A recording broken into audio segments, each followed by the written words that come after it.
In a world teeming with supernatural claims, from aliens and ghosts to cryptids, religions, and other unexplained phenomena, enter Captive Desk that offers a skeptic's perspective.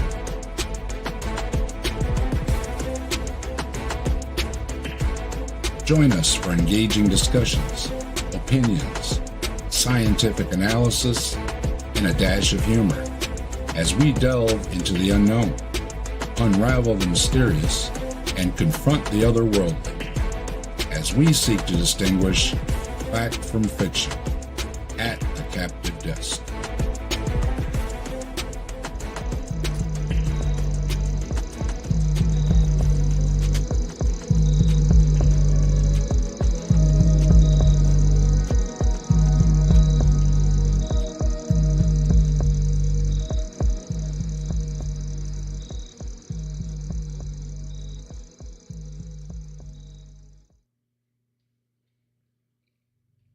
Greetings. Welcome to the Captive Desk and 3 years of the Captive Desk. I got a notification from YouTube. I knew my channel actually started about a week ago, but my first video was actually posted 3 years ago, and I thought I would share with everybody and everybody that's gone along the journey with me, and I appreciate all of you, and I see a lot of you in the chat. Hello, Brainless and AR, Tilting Windmill, Jess. Did I say AR? AR, if I didn't. And, so many other folks. Really appreciate everybody watching my videos, participating in my videos, commenting on my videos, and I thought I would replay my first video, a little trip down memory lane, and after that, we'll open up the room and have a little fun, chit-chatting and all that kind of stuff. I did my first video with Brian 3 years ago, and we did a little talk about miracles.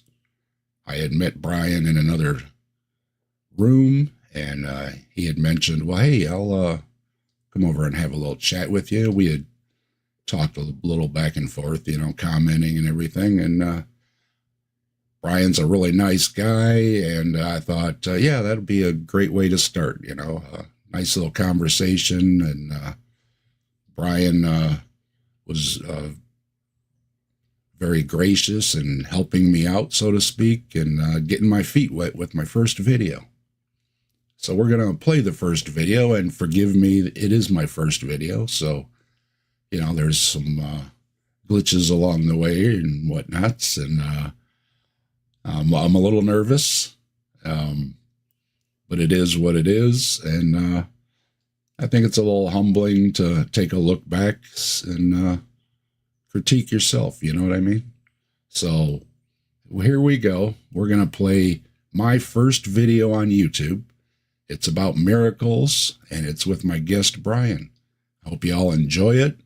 And afterwards, I'll open up the room, and everybody's welcome to hop in and share their anecdotes about whatever, or we can talk about some of my videos or something like that.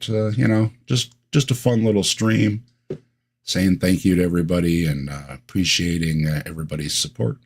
So here we go, Miracles with Brian.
There he is. Links you had sent, and I retried the first one, and now it looks like it's working. So, what's up? I'm new to it all, so I couldn't say. But hey, there you are. So There I am. How are you? I'm good. How are yourself? Cannot complain. Good deal. All right, for a little intro, this is Brian. We've talked before online in a group chat, and the topic of miracles came up. And Brian asked if I'd like to discuss miracles a little more. So here we are. So why don't you go ahead? You're my guest. So why don't you start off? What do you have to say about miracles? Yeah, I guess, I guess my approach to miracles is I'm a little more open to them as a possibility. I find a couple of arguments for God's existence pretty compelling, like the fine-tuning argument and the contingency argument, which we've talked about. But like I've told you, I'm not a strict theist in the sense that like I believe in an interventionist type God. Some days I think that's more likely than its negation. Some days I tend to think, if there is a God, he's very absent. He or she is very hands off. But I've seen some miracle claims that appear to be, at the very least, harder to dismiss than other miracle claims. But I haven't done the amount of research that I think is necessary to really say with a lot of confidence that any particular miracle claim is extremely well substantiated. I think I just think there are some that are interesting and certainly worth investigation. So that's kind of my position. Okay, one of my questions then would be, what would you differentiate between what somebody would call miraculous and what would be a divine intervention type miracle? Because I could agree that there's miraculous things. People get shot multiple times, and they survive. Somebody else gets similar wounds and they don't. So it can be miraculous, but was it divine or was it just luck? And what would you say would be where you would draw the line of where it was just lucky and where you would see that it was actually a divine intervention? Well, so I think there's a number of things going on, or there's a number of factors that I think can lend credibility to a purported claim of divine intervention. Tim McGrew, I think, has a helpful set of criteria. I don't think I have it memorized, but let's see if I can rattle off some of the criteria. And it's like, it's more plausible to believe if the claim is made close to where it was purported to have happened, because it's easier to make up a miracle claim if you're hundreds of miles away and you don't have easy access to supposed witnesses. So you want to be close in geographic distance, but you also want to be close in time. So something that supposedly happened yesterday is much easier to investigate than something that happened 100 years ago. Sure. And you want to have credible witnesses. It should be a rare event, and not just rare, but it should be rare and have a religious context to it. So, I know there's such a thing as spontaneous remission, for example, in cancer, but that might not be the best example because, I wasn't going to mention like, oh, so-and-so got healed from cancer. And I think that's a good miracle example. But the reason I bring that up is because I think like even cases where there are natural healings, I guess, like paralysis. I think if someone is healed from paralysis in the context of just having been prayed for, I find that interesting and harder to dismiss than, I guess, a run of the mill miracle claim. And I think I mentioned to you like the Barbara Snyder, forget her full name, but she she had multiple sclerosis and, was bedridden for 15 years, blind. And then I think the story anyway is that she got prayed for by a bunch of radio listeners. Like the radio host asked people in the local area to pray for her, and she was healed instantly, and she regained her sight, her mobility, and even like the muscle atrophy on her calves had, like she had calf muscles again. And usually, like even with other miracle claims, that's not the case. Like there's still a muscle memory kind of thing that has to be regained, and you have to regain your strength. So that's one example. I didn't come prepared with 10 to dish out, but I think those are some of the reasons that one should find a miracle claim at least more plausible than just saying I saw, I don't know, any kind of supernatural phenomenon, so. Mm-hmm. Well, I guess the obvious question is why that person and not another person? So I don't think I need to know why something happened to Jeff and not Bill in order to believe that it happened to Jeff. Sure. I mean, well, for the sake of argument, let's grant that Bill was healed and Jeff wasn't. And you're Jeff. Yeah, if I'm Jeff and I've been praying to be healed, and I feel like I've been trying to live out my faith as best as I can, and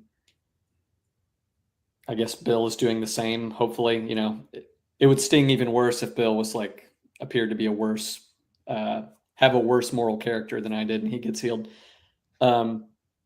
I can fully accept that would upset me, and I would question why that happened. But I still think like the appropriate approach is to try and separate myself as much from like the personal impact that it has on me as much as possible. Because I think that's how you should critically evaluate, I guess, any claim. But yeah, I would hope that would be my approach, at least.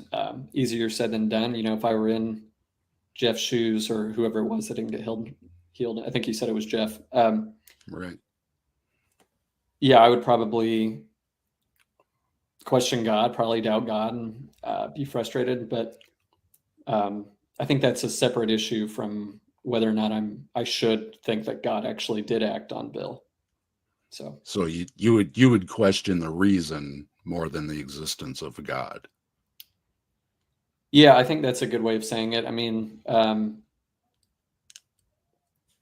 yeah, like I find certain things like fine-tuning good evidence for God, but I don't find the question, why did God fine-tune the universe, to be reason to doubt.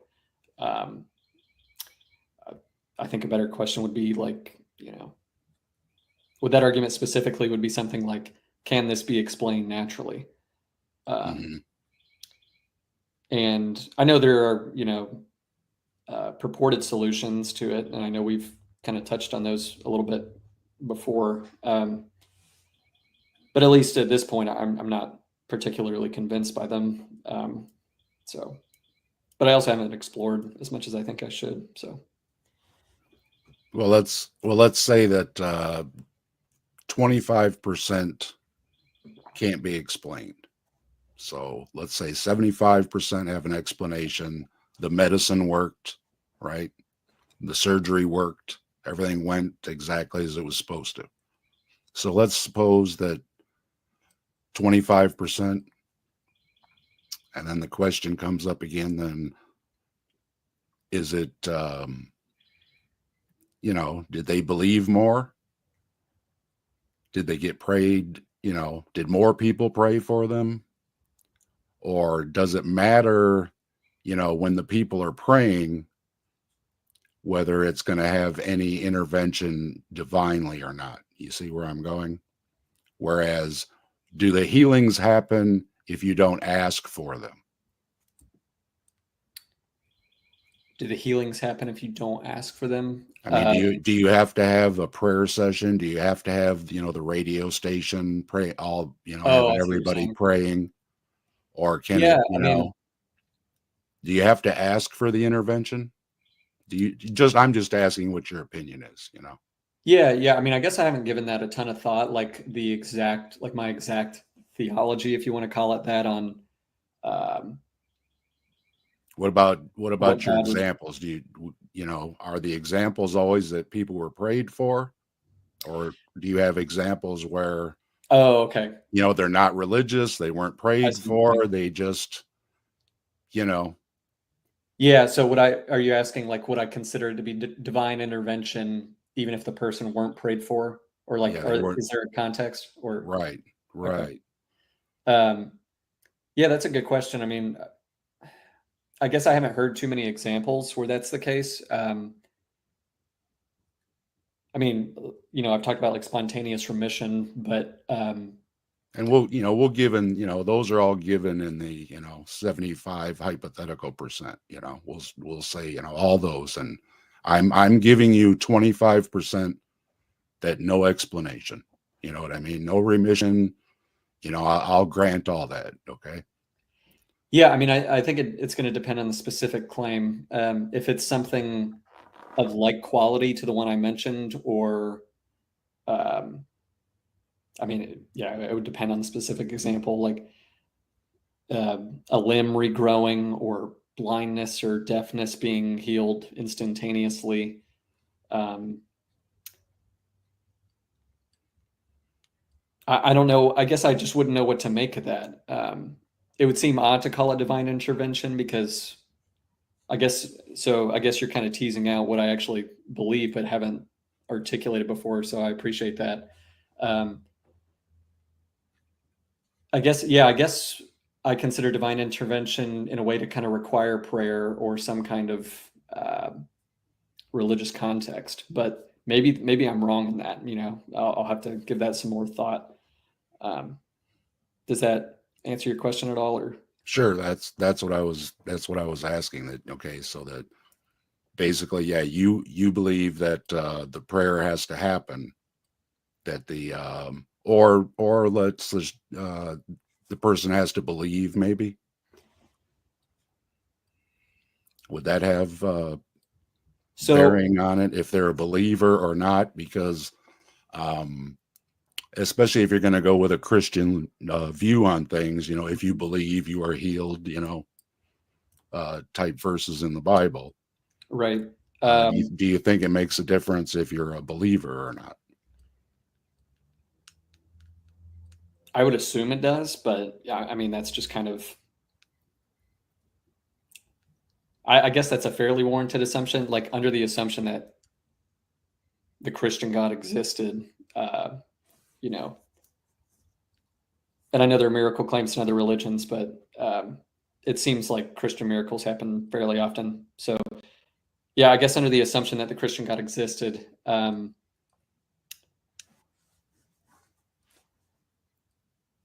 I would say it adds weight to the claim if the person's a believer, I guess.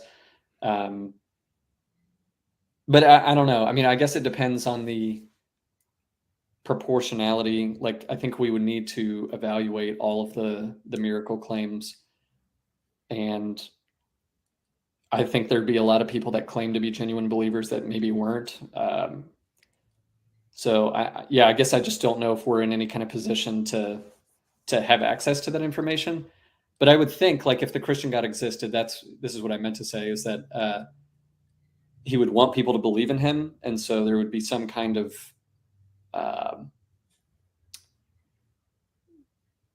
not reward or benefit, but I guess by virtue of having a relationship with God, maybe the likelihood of a miracle happening increases.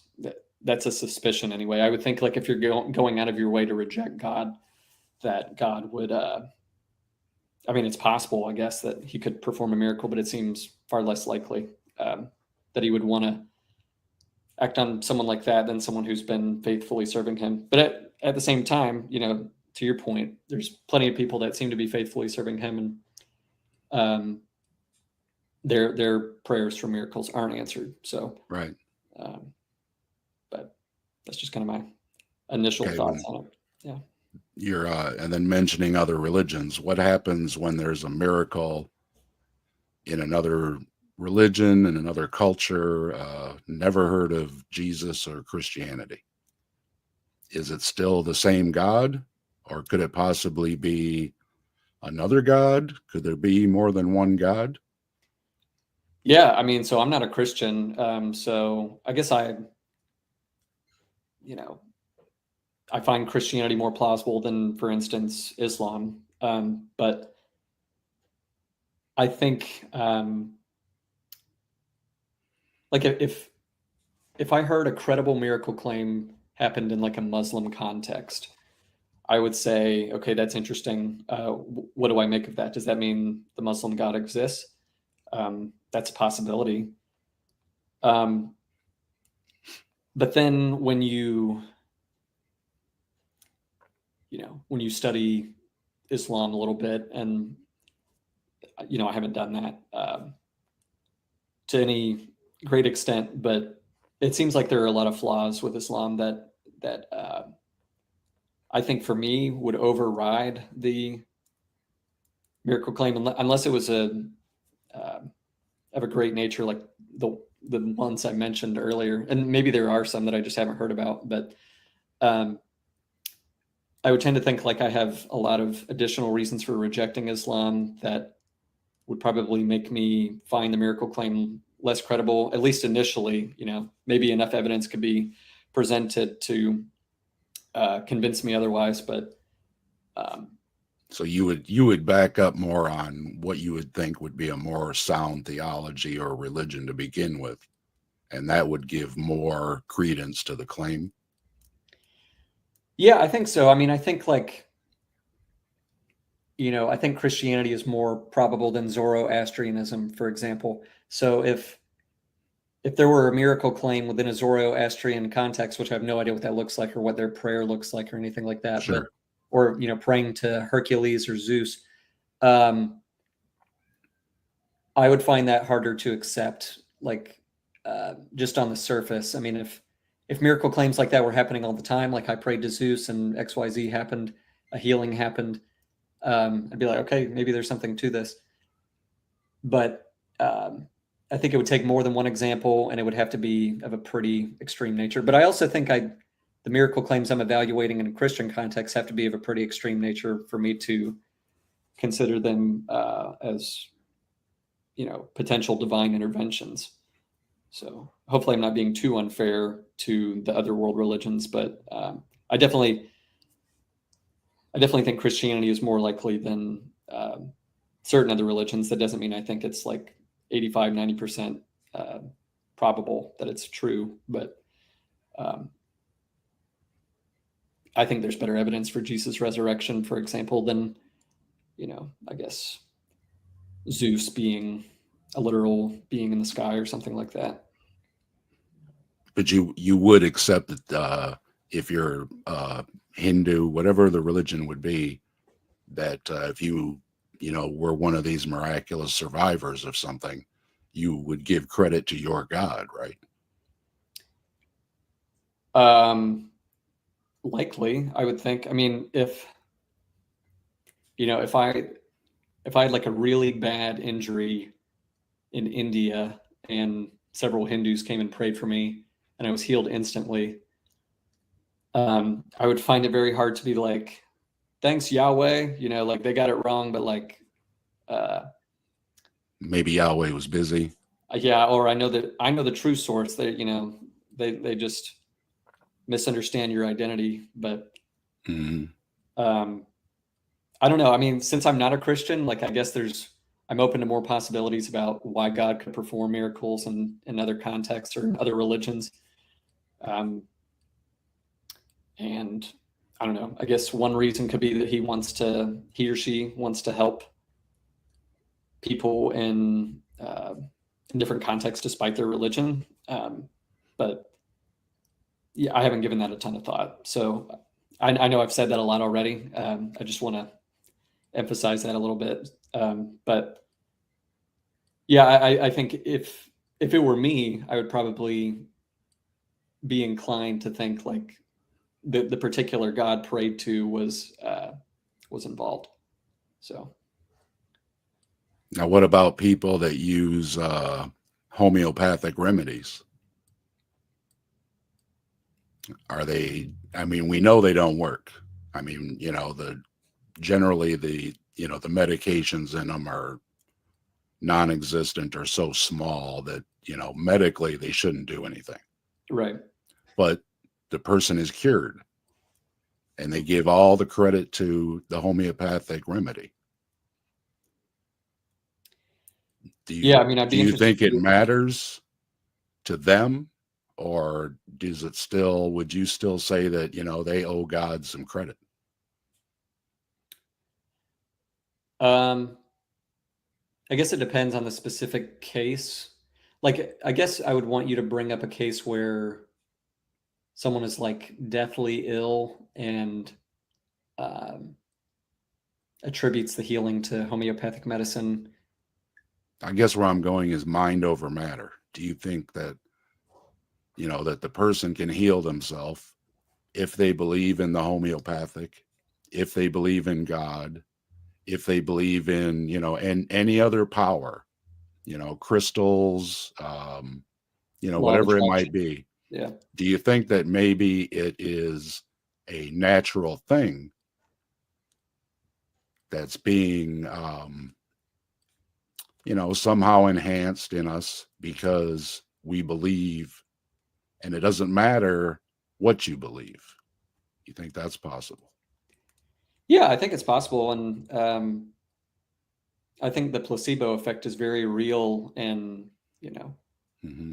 um, simply believing that things are going to get better can impact, your healing. I'm not saying like I wouldn't go so far as the typical law of attraction um, claims, which are um, if you believe something and believe that it's already yours, you're actually like manifesting it and you're attracting it into your life. I don't actually go that far, but I mean, there's a reason there are placebo trials and clinical trials, right? Hmm. Or placebo groups. So yeah, I think what somebody believes can influence their behavior. It can influence how they react to certain things. And based on just the placebo alone, I would say if your belief in God results in you thinking that I'm going to be healed from this, I would say that can play a role when you're healing. Although, I'm not going to say that alone is sufficient or anything like that. But um, and when I say that alone is sufficient, I'm not saying like they're not giving God credit. I'm talking about like I still think medicine is very necessary, even though um, people can kind of heal themselves to a degree with that kind of thing. So, but I'm not sure how relevant that is to whether or not um, divine intervention took place with Barbara Snyder or with some other examples that are given in Craig Keener's book. Next, if we ever talk again, I'll have to bring some specifics. But um, yeah, that was a long-winded way of saying, sure, people can believe something and benefit from it, even if the belief isn't directed at a true proposition. So. Hmm. What I was leaning towards is that maybe it's not divine, that we can have a completely natural answer for it. That there's a, if you trigger something in the psyche just right, that it can be proven that it does help you be healed or be cured or at least maybe feel better. Yeah, I mean, I certainly think you could say that of a lot of cases. Like I think a lot of people say, "Oh, it was a miracle," and um, maybe God was involved, but it certainly seems like it's perfectly explainable um, under naturalism or under theism, but God's not, intervening. So yeah, I think it just depends on the specific example. I think ones where it seems all but medically impossible for a healing to take place. Like I think placebo can only get you so far. It can't. If you're paralyzed, I don't think placebo could, in an instant, regenerate mobility of limbs. Have you regained your eyesight? Have you regained, muscle that had atrophied? Um, and that's very well documented. That was documented by medical professionals as well. It wasn't just her family claiming that happened or anything. And this was in the mid '80s, I want to say. So in a time where there were pictures and um, plenty of people knew her, and I guess that's partially how she got people to pray for her. But yeah, I guess it just depends on the specific example. Well, I'm not going to argue that there are strange things that happen. I'm not going to deny it. The question is, why? And that's why I kind of lean, well, if you believe it was crystals, then crystals healed her. You know what I mean? So what, you would have to then go to the next question is, what's the next level of, is it crystals, or does it have to be a god doing it? Or can it be, is there, you know, like you were saying, you have to ask for it. So is there, does it have to be somebody you can ask, a divine being, and not just asking the power of crystals or something else?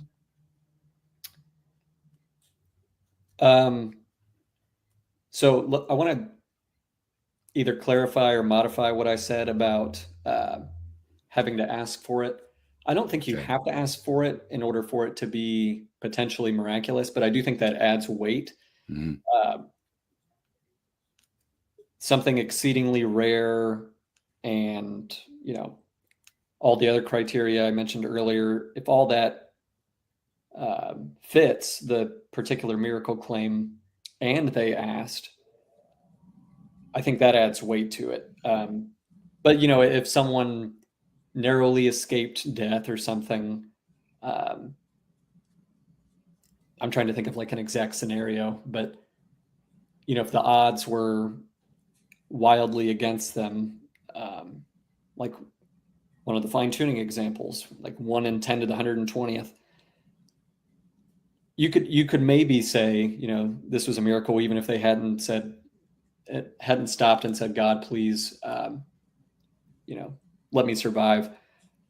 But so I wanted to say that. And then as far as the crystals thing goes, I think the problem with appealing to crystals versus God is that at least from my perspective, it seems like the crystals are kind of arbitrary and like they're impersonal. There doesn't seem to be like there doesn't seem to be any clear causal relationship between crystals and their purported effects, at least none that I'm aware of. Where and atheists often say like, uh, what mechanism does God use to act, or what did God cause, or what did God affect if there was nothing there? And I think those are good questions. And I'm not saying, because I don't know what the mechanism is that would link crystals to a given event, if we knew it there, that it's not causing that. But it just seems,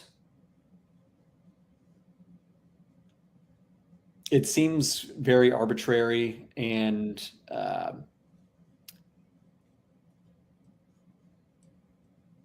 I'm trying to distinguish, I guess, the God belief and the crystals. Yeah, I guess God has more explanatory power, because with God you have a personal being, and we know agents can cause things. So if the person is doing the rituals with the crystals, Mhm. asking for healing, do you think that it's just God is actually listening then? I would lean towards no. I mean, well, maybe. Because they aren't following the religious rituals of that you mentioned earlier. So when you say listening, do you mean like with the intention of acting, or? Well, let's just say that it's the Christian God, but you're praying to not the Christian God, or you're praying to a tree, or it doesn't really matter. Do you think that it would still be, the one God is still listening, no matter, even if you're not asking to it by name or by the correct religion? I mean, so Would guess, you would the Christian God hold it against the Hindu person who's asking for healing in serious prayer, being broadcast right. across the radio station, and everything that you used for the Christian lady? Yeah, so I would say, if Christianity were true, then the Christian God would exist, and the other gods, I suppose, wouldn't exist. And so the Christian God would hear the Hindu's prayer, because Christianity says God is all knowing. But I think a more interesting question is, would I respond? It kind of sounds like you're asking, like, would I respond the same way to um, a miracle claim in another religion, or? No, I'm asking, would God respond the same way? Oh, okay. I mean, Do you have to be a believer, or can you just be, yeah, I think as a non-Christian, I'm kind or of. can Yahweh or whatever be sympathetic to the Hindu child or person Sure. and hear the radio broadcast going off and everything else? Yeah, I mean, that, as a non-Christian, I guess I'm kind of agnostic on whether or not God would have motive to perform miracles in some religions, but not others. I mean, except for maybe like obvious examples, like where all the religious adherents are extremely evil or something. But um, yeah, I think if I were a Christian, I would lean towards saying God would probably be less inclined to perform miracles than other religions. But I would certainly rather have a God that appreciates sincerity and faith, really, to the divine, even if they don't have the identity exactly right. And you could say that's true of a lot of Christians, right? I mean, all these talks about false gospels, Mhm. they're worshiping a Jesus, but is it really Jesus? Like, is it true to the actual character of who Jesus really was? Um, so yeah, I mean, I guess I don't know. I wouldn't say God definitely does this or does that, but I would say I would prefer, certainly, and it seems more holy or good of God um, to appreciate sincerity and faith, or I don't know if I want to say faith, but yeah, sincere prayer and sincere um, seeking, God's help, than a God who would say, I'm going to turn you away because you were born in, Saudi Arabia and you don't worship Jesus. Right. Yeah. Okay. Then let's go a little bit then to as far as what would be a example of any healings that happen by these so-called healers. Do you think one person has more of a power from God to lay hands on these people, or whatever they do to heal them? Or do you think they're just not real? I'll be kind and I won't make any accusations, but are they acting in good faith? Do they actually have more healing power, or would you say that anybody that prays, there's nothing extra by some of these guys that lay hands on people and stuff? I tried to swivel to hide the fact that my bed's not made because I'm doing laundry and I got the. Yeah, I know. Hey, that's why I've got the black in the background, because it's not a problem. So I would say,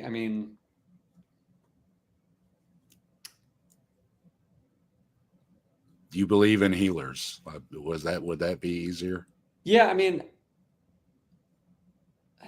so like, Over and above anybody else, I yeah, mean, yeah, no, I do understand what do you're you asking. have to go to Benny Hinn to get healed, or Right, right. can I go to Brian and be healed? You know what I mean? Um, so I think I'll have to answer it kind of two ways. Like, Okay. I would say, at least from my perspective, it seems like if Christianity were true, that there would be people with spiritual gifts, and I think one of those could be healing. And so it's possible that God could heal through any person, but perhaps some people have, God has, chosen especially to be active in performing healings. Um, from my perspective, like what I currently believe about God, I would just say, maybe, yeah, I guess I would just say, as I would with miracle claims in general, like if they were happening a bunch, and if they were happening a bunch with one particular person, I would say, okay, that's interesting. Maybe this person does have something special going on. But I don't think I would start off with, um, if I heard of a purported healing, I don't think I would reject it on the grounds that, oh, it didn't come from a televangelist. At least that's kind of my current view. And the But miracle claims that I mentioned, I don't think any of them were, the result of attending a big rally or anything like that. right. Oh, just fair enough. I'm just trying to pick apart, No, sure. different aspects of the miracle claims. And what was the other one I wanted to ask you? Again, looking for a natural explanation. So you would agree that maybe there's just a natural explanation? Yeah, I think it depends on the claim. Like, I think the more extreme the case, the less I'm going to be inclined to think there's just some unknown natural possibility. Okay.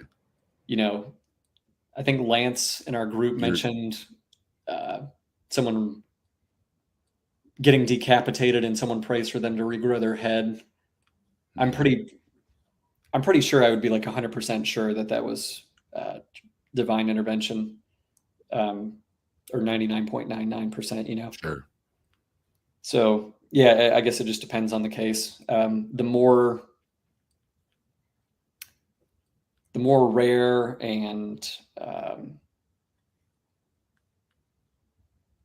exceptional, I guess, that the case is, yeah, I tend to find that more miraculous, at least on the surface. So I think, yeah, that he was pointing out with all the miracle claims, things like limbs do never seem to grow back. there was And that would indeed be miraculous. And those, just don't seem to happen. well, it's funny you say that, because I just read an article from a Facebook friend of mine, and I'm not saying I'm 100% convinced of this or anything, but I did find it pretty interesting.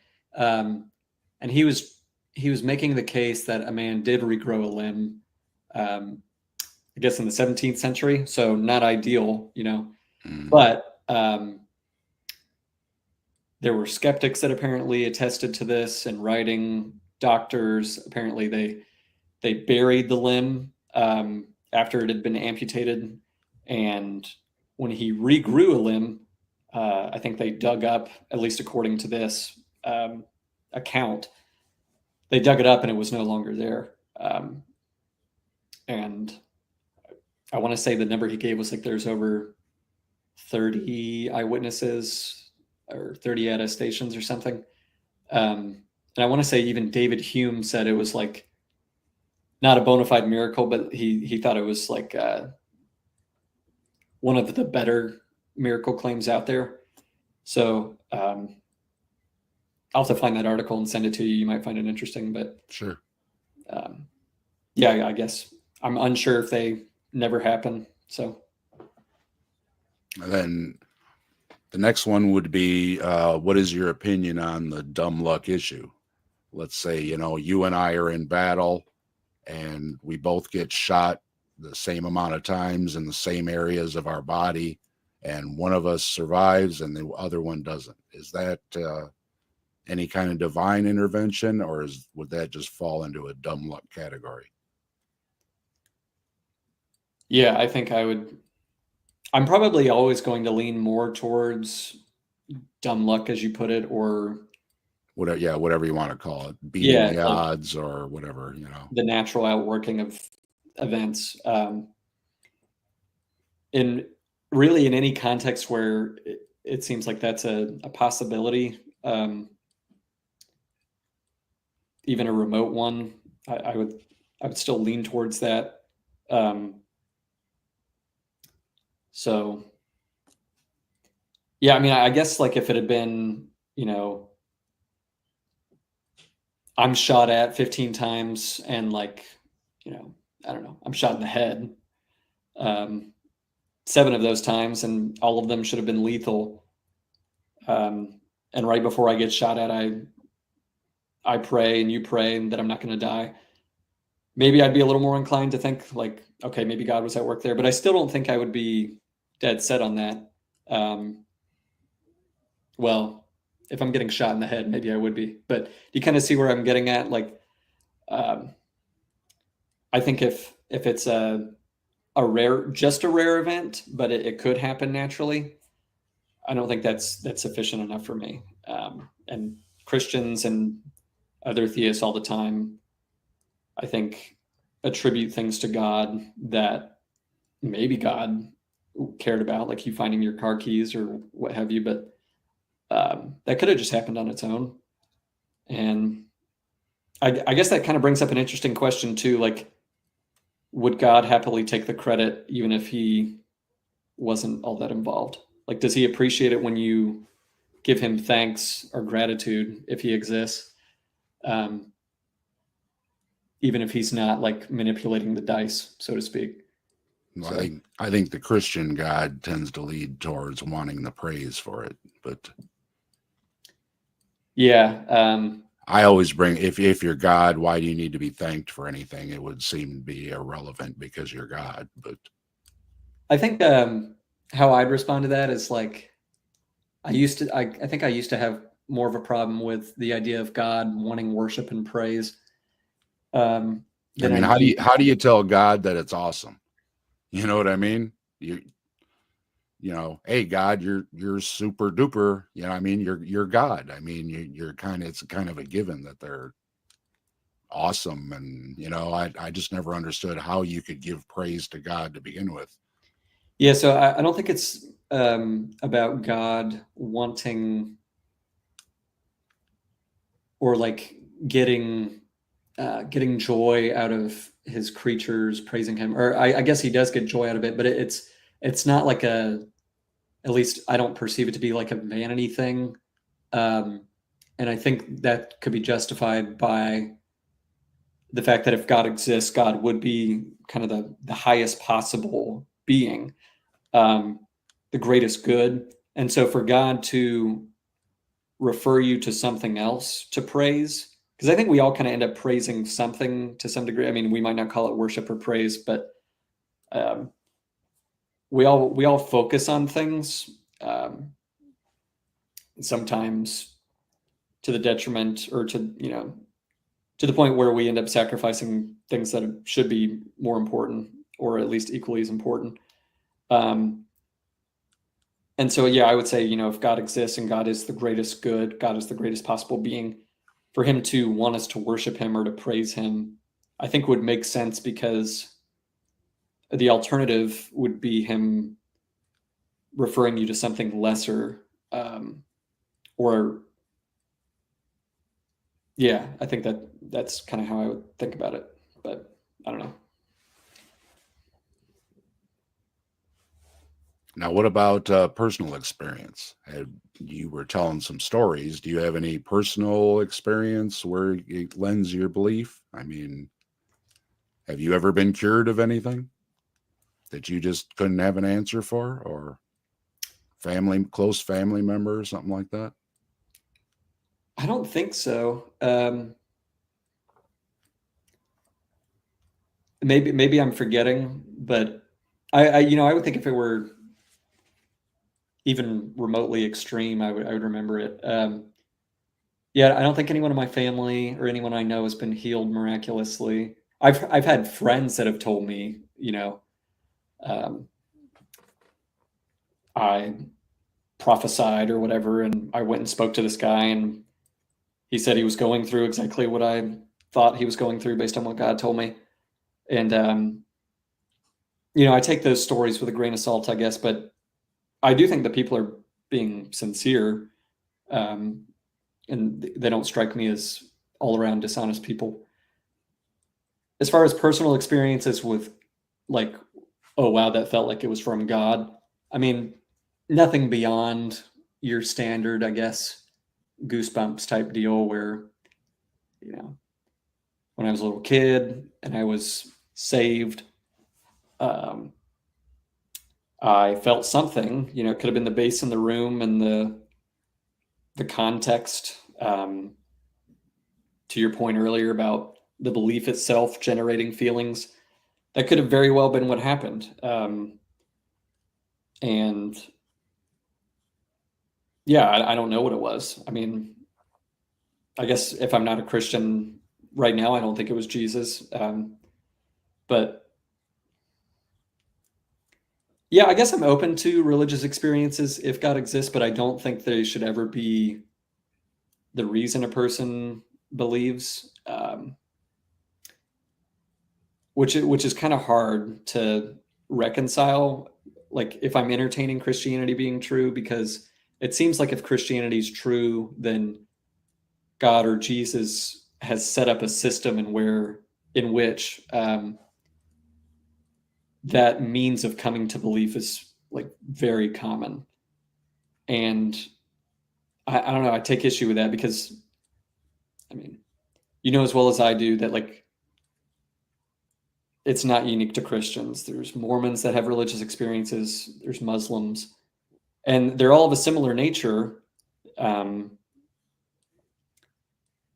it's brought about through prayer and being in that context. And yeah, I think if I were to just take the Christian one seriously, that would be incredibly biased.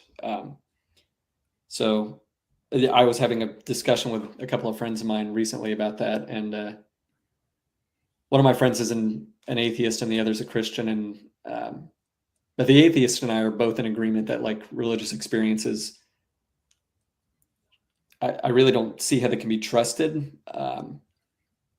unless it's like an extreme example, like a healing or something. But if it's just a feeling, like if you're like, I believe in Jesus because I felt him, I would say I don't think that's enough. What about the Mormon that feels the presence of the Holy Ghost, and to them it confirms the truth of Mormonism?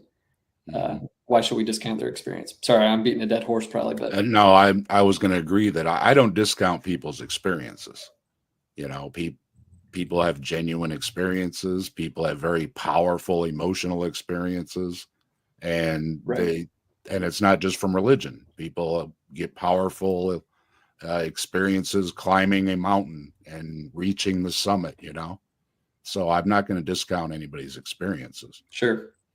but I would have to agree with you that in a religious context, it does seem that these miracles happen a lot more, and that maybe they're attributing, everyday things like a headache going away to a divine intervention.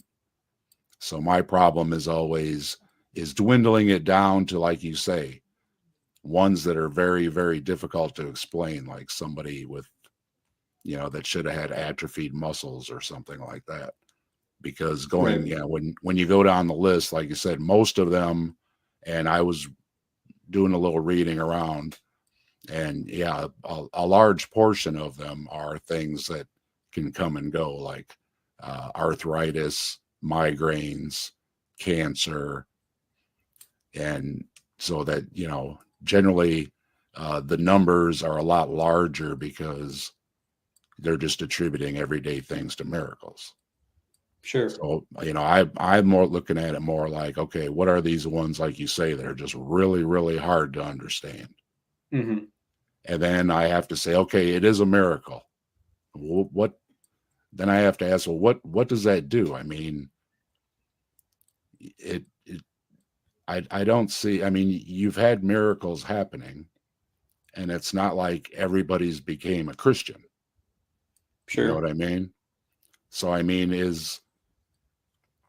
are people just not getting the message, or do you say maybe God's not giving a clear enough sign by not healing enough people?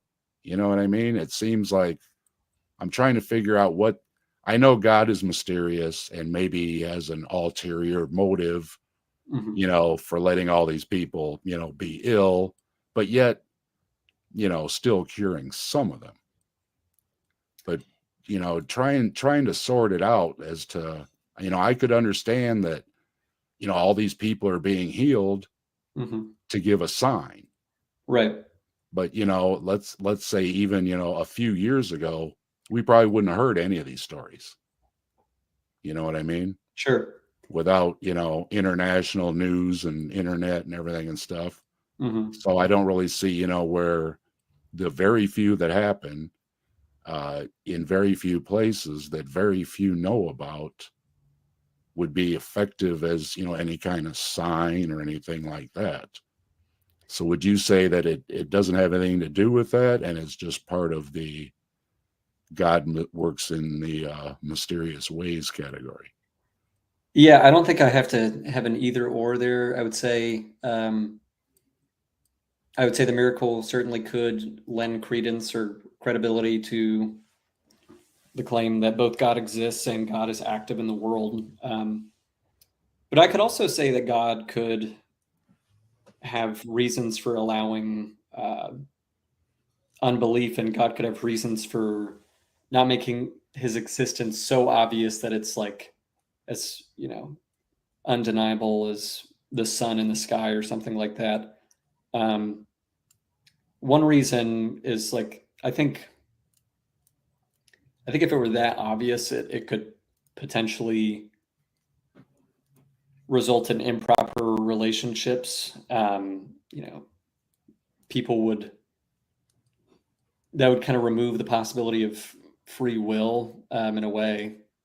I mean, you could reject God, but it seems like there'd be a greater propensity to fear God in a way that like wouldn't exist were he invisible and kind of has the nature he has now, at least the one I think he has now. So I don't have a ton of like potential explanations for why God wouldn't be more obvious. I mean, this is the whole problem of divine hiddenness, right? Well, Like, yeah, it's, obviously nobody does. It's been argued to death, but well, just I think there are examples that I'm just, I don't have memorized. A good resource on this, I know Blake Junta has talked about this on his website, beliefmap.org. And I really like that website because it's kind of like a flow chart of theist versus atheist arguments. And so, you would click on an atheist objection like, no, if God existed, his existence would be more obvious. And then the Christian point of view will come in like, well, hang on, maybe it's XYZ. mhm. So I guess I'm more open to there being an explanation for why God would allow unbelief and God wouldn't have his existence be so obvious. And I don't think my not knowing why he would do those things causes problems for me when evaluating a miracle claim. Like I don't look at those and say like, oh, theism is already starting from like such a low point that like to overcome the evidence against theism with a miracle claim is like a really big ask. So I guess I have a different starting point. Sure. I guess you could flip it and say the opposite thing too. That the Christian view is always God created us because He wants to have a relationship with us, and He wants to spend eternity with us, and He wants us to believe, and He wants us to be devout, and all these things. And that maybe if He, gave a little better sign, maybe that would work out a little better. So you could flip it both ways. Yeah, and I think that's a fair question and fair point to make. I mean, a believer already believes. I mean, if you believe, you believe. Right. So I don't think that it's convincing the believer who got healed to believe. You know what I mean? Yeah. So you're I'm asking looking at what's convincing, people like me or people of other religions. You know what I mean? That's kind of it doesn't seem to be, it maybe reinforces one's belief, but it's I not wouldn't more say, like it's expanding the belief or the religion or anything. I don't see how that, I well, mean, that I mean, Islam's growing in leaps and bounds. So I mean, you could argue that, maybe they got the right, but isn't that miracle mostly guy. due to like birth rates? That's not necessarily due to like But evangelism. God does that, right? Maybe. He knits them all in the womb, and According to Islam, I mean, well, I mean, if you're going to go with God, God does everything. So, I mean, if God wanted more babies in one area than another, then it's a miracle, right? yeah, someone can make that argument. I wouldn't find it particularly convincing. What I wanted to say about the miracle claims is I don't think we're limited to, you ask like, what would it do for me? What would it do for people of other religions? It could be one of many reasons that someone eventually came to believe. And I'm kind of shooting from the hip here, but in my experience, I've found cumulative cases for theism to be better than, I believe in God because of one argument. And so I think if a miracle within a Christian context, like was witnessed by a Muslim, for example, and they didn't come to believe immediately, but that became part of, what eventually did lead them to believe, I would still say that, that was a useful thing for God to have done. And even to your point about like deepening the faith of those who already believe, I wouldn't see that as completely pointless of God. If he existed and wanted people to believe in him, I certainly see people deepening their faith in him or trust in him, however you want to phrase it. That would be a good thing. So I think those are possible reasons the miracle could have been performed. My view is on that instead of the idea of getting more believers, I think that it's creating more skeptics. I think that's the problem, because when you start looking and you look how many of the claims can be debunked, and even if you have, the few, there's always a few that you can't explain in anything.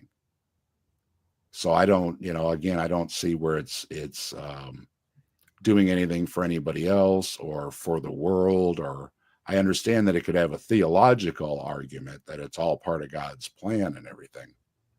But in the grand scheme of things, as somebody from the outside, I just don't see, that it's evidence of a God. I think it's just evidence of some things we can't explain, because I just don't see, if it's just a few being cured. And again, I don't see where people across faiths are going, wow, that Christian was cured, or wow, that Muslim was cured. And they're all, jumping, the other side or anything. It just seems like, I don't know. To me, Well, it seems pretty pointless, as I guess, you know what I mean? I so just, I can't see any point at all in a God doing a handful of miraculous healings. yeah, I guess you I wouldn't know, say it's just a handful.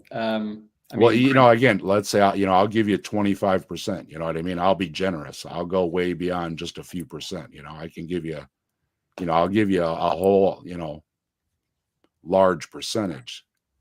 And it still seems that something to convince people, or to, actually be loving and sympathetic, would be to, wipe out cancer or wipe out childhood leukemia, or, and I often said I can understand people aging, things going wrong, but I always have the problem with the children and kids that are born with things. And for me, miraculous would be those things taken care of. And for, somebody, bless their heart, that's 80 years old, that got their sight back, that's great. But I just, as far as it being a divine miracle, I guess I'll always struggle with, trying to see any point to it. You know what I mean? yeah, I mean, I certainly have I guess, of a soft heart for the child than. Not that I'm like against the elderly, but Oh no, I want everybody to be, yeah, everybody. yeah, but no, I understand what you're saying. Like, um, if I had to, you know, Well, had to you were choose talking between some. about how, like you have a scale where you would go through, you know what I mean? And I Yeah, guess my scale always goes back to, if it's divine, why the kids? You know what I mean? That one always seems to be one of the tough. Even when you ask Bill Craig and some of the other ones, they always get stumped on the kids, because it always seems, that there doesn't seem to be anything divine at all when it comes to the kids.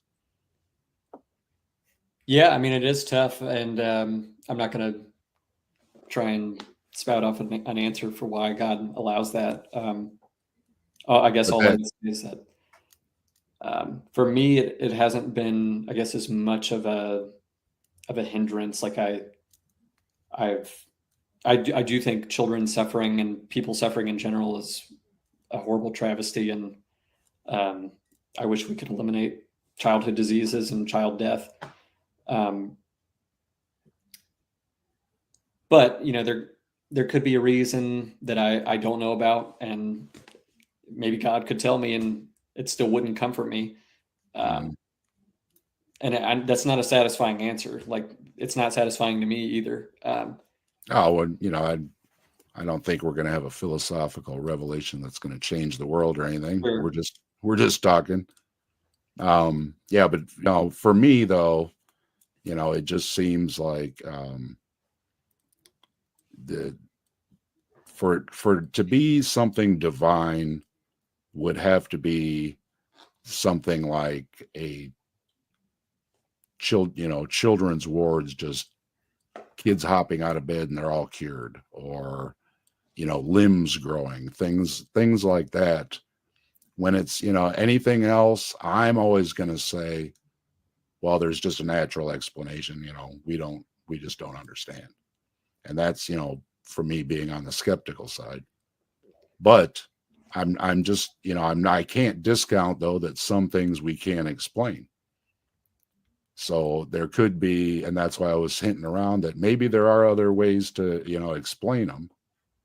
And maybe there's just something we haven't discovered yet, that maybe if you get enough people in a room together and they pray, that maybe there's a something to it.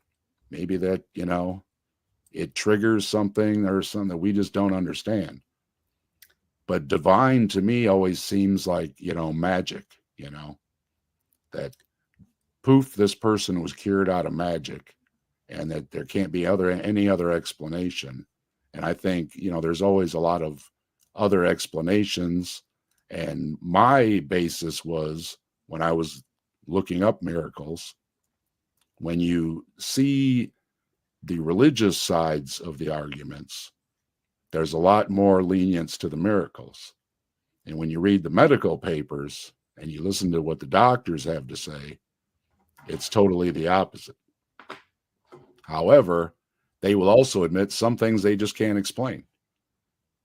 So, is a miracle just a placeholder, or is there Yeah. some way where we could really, I know it's tough, but do you think there's ever any way that we could differentiate between what's just a natural thing and what was divine, or is it always going to be a faith thing?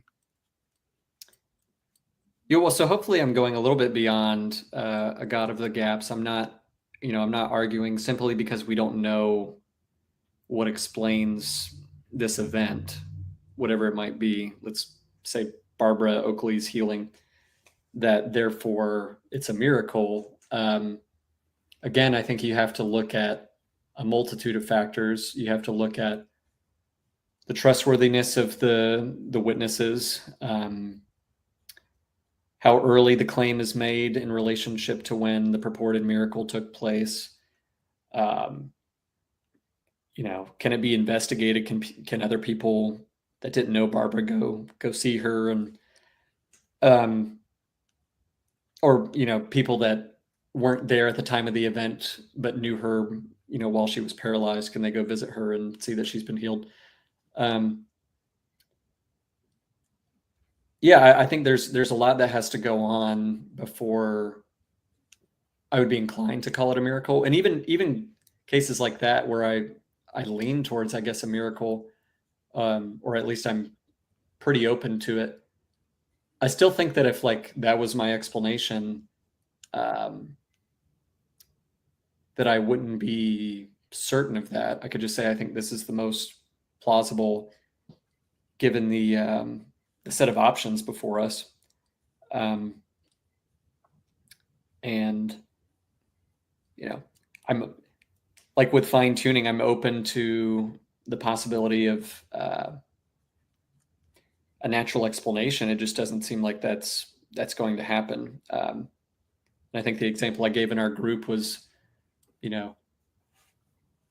because that's often brought up as an objection. I don't think you brought it up, but it's like, well, science changes. And sure it does, but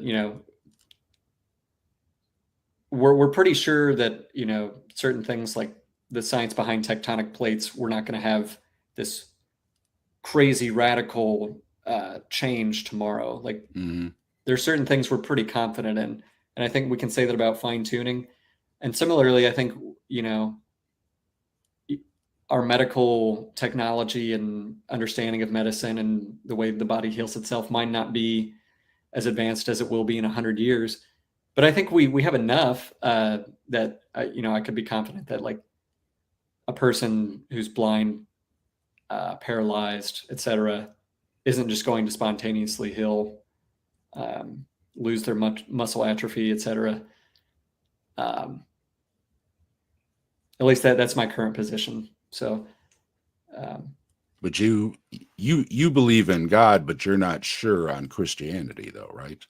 That's right, and I'm not even sure about theism, really. I mean, so I called myself a deist, and then I got corrected and was told I'm a philosophical theist. When I was like, that sounds cooler and more sophisticated, so I'll wear that label. Right. And I guess the difference is like a deist says, I believe in God, and I either know or I sincerely believe that God did not have any subsequent intervention after creating the universe. Me, it's more of an openness to maybe he or she, I keep saying she, guess I've been listening to Ariana Grande, maybe God is or is not involved. Certain things like the miracle claims I've mentioned like when I spend a lot of time thinking about those, I tend to think, okay, it seems quite plausible that God is, actually interacting in the world actively. But then I see things like animal suffering, and I, learn about this, the theory of evolution and how much of a bloodbath it was for millions and millions of years before humans arrived. And, that to me sounds like if there is a God, that God is just kind of absent or has a psychology that we can't even really understand. So it might not even be fruitful to talk about him. That's where I would fall in. That if a God exists, I just don't see the intervention. Yeah, I mean, I guess it just depends on. I mean, I just to see the suffer, like you said, the suffering on the grand scale, and then I'm going to help Billy, and that ought to do it. It's just that's just not a good explanation. I just don't. I'm always looking for something a lot bigger, I guess. So, it kind of sounds like you're saying. It sounds like your position is, I know God can't be the explanation for why, for instance, Barbara was healed, or this elderly person, because any God that would perform miracles would certainly perform them on children. And since that's not happening, then I have reason ahead of time before the evidence for this miracle on the adult is presented to me to reject. Well, I would God, or I wouldn't rule it out as a reason to not be a God, but I would rule out the arguments of loving and those type of things, because I don't see how you could lovingly create something to see it suffer horribly and think that healing a couple people, well, look how great I am, look, I'm still here, sorry for the rest of you, you know what I mean? It's now when you go to more a deistic or pantheistic or even a pantheon of gods that maybe are having a council and they're sitting around saying, you know what, Billy didn't pray hard enough, you know what I mean? So yeah, he doesn't get cured, but the other one does. But when you go to the one God who's supposed to love and care and all those definitions, then I think it becomes more of a problem. Do you think the potential for an afterlife would potentially help, like, the issues that stem from children suffering? Like, yeah, I mean, it would still be true that they suffer, but it wouldn't be, in a way, could be resolved. Not completely resolved, but yeah, they would be in eternity with God after that. No, I think who was it? Maybe Danny or something. I put that argument to that wouldn't make any sense at all, because if God can create an existence like heaven without suffering, Hmm. then it makes no sense to create one with suffering. Only to say, well, you're only going to suffer for a little bit, but then you get to go to the great place I made. I don't see why, the two creations. If you're going to create, supposedly heaven was created first, right? That's where God and the angels and whatever, I mean, there had to be a place where they existed. And then they decided to make the universe or our planet, depending on the religion, only to put a bunch of people on it to suffer. But it's okay, because we still have, the great place to go to. Yeah, I think I think that just adds more problems to it. I think the afterlife adds problems to it. I would agree more with I'm always more with if an afterlife exists, then it can't be anything like living in the clouds and communing with Jesus and the angels or anything like that. It would be more of a,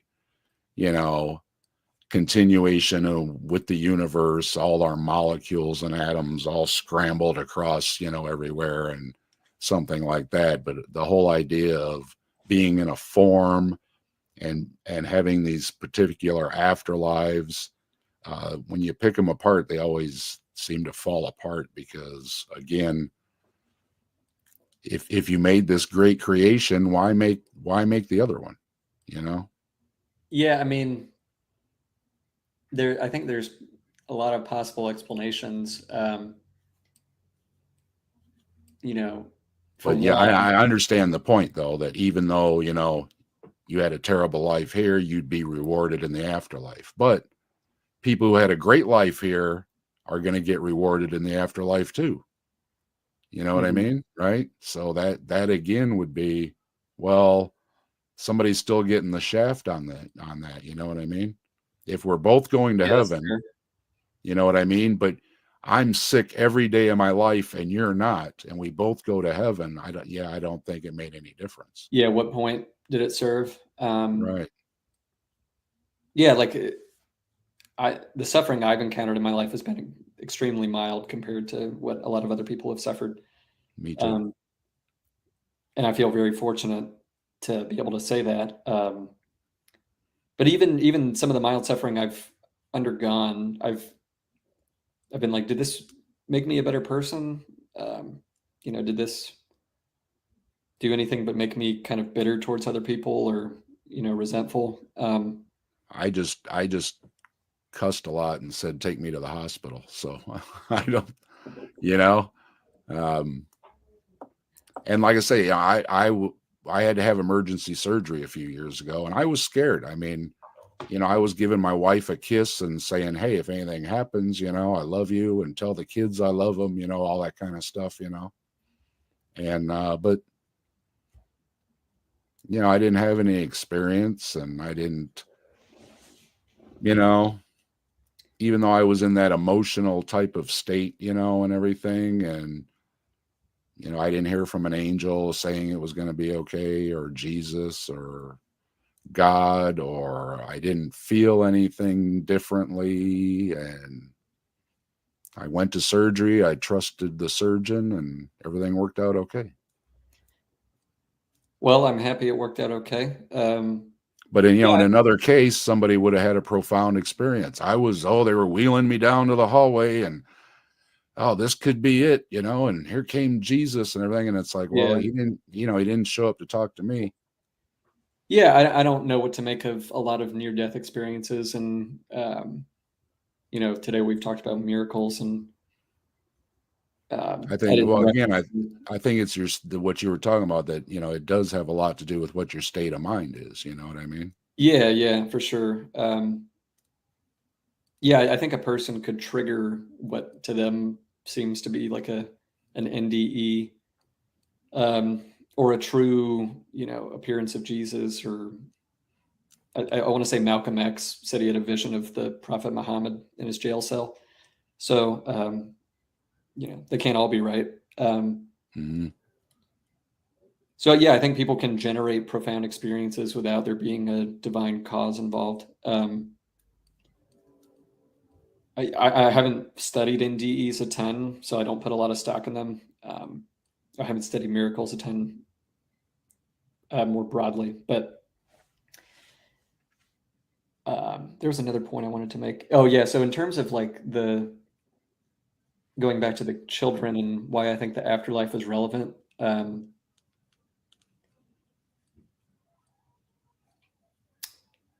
I still think it would be. Um, I still think children suffering would be a problem. Like I wouldn't hand wave it away. I wouldn't say, "Oh, there's nothing to see here."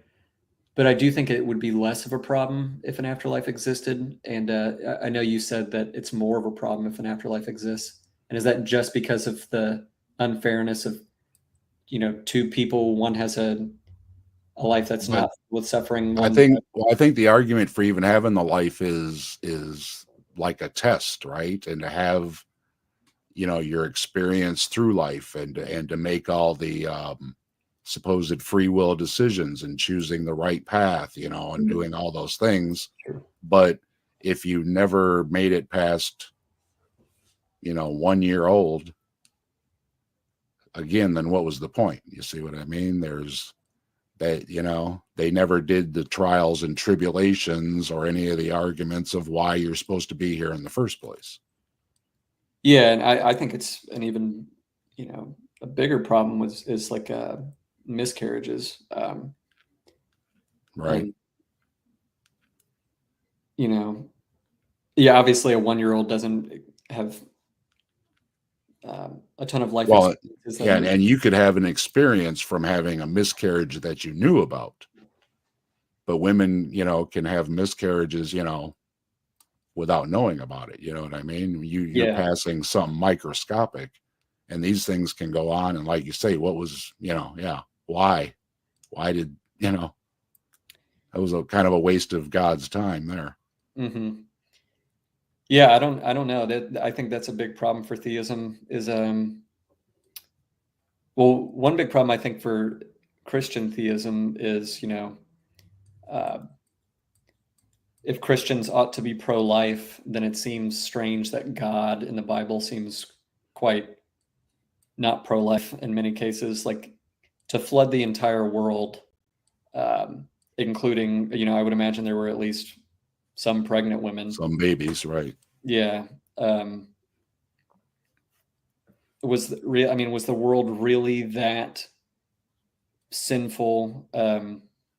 Right. What did the babies do? Yeah.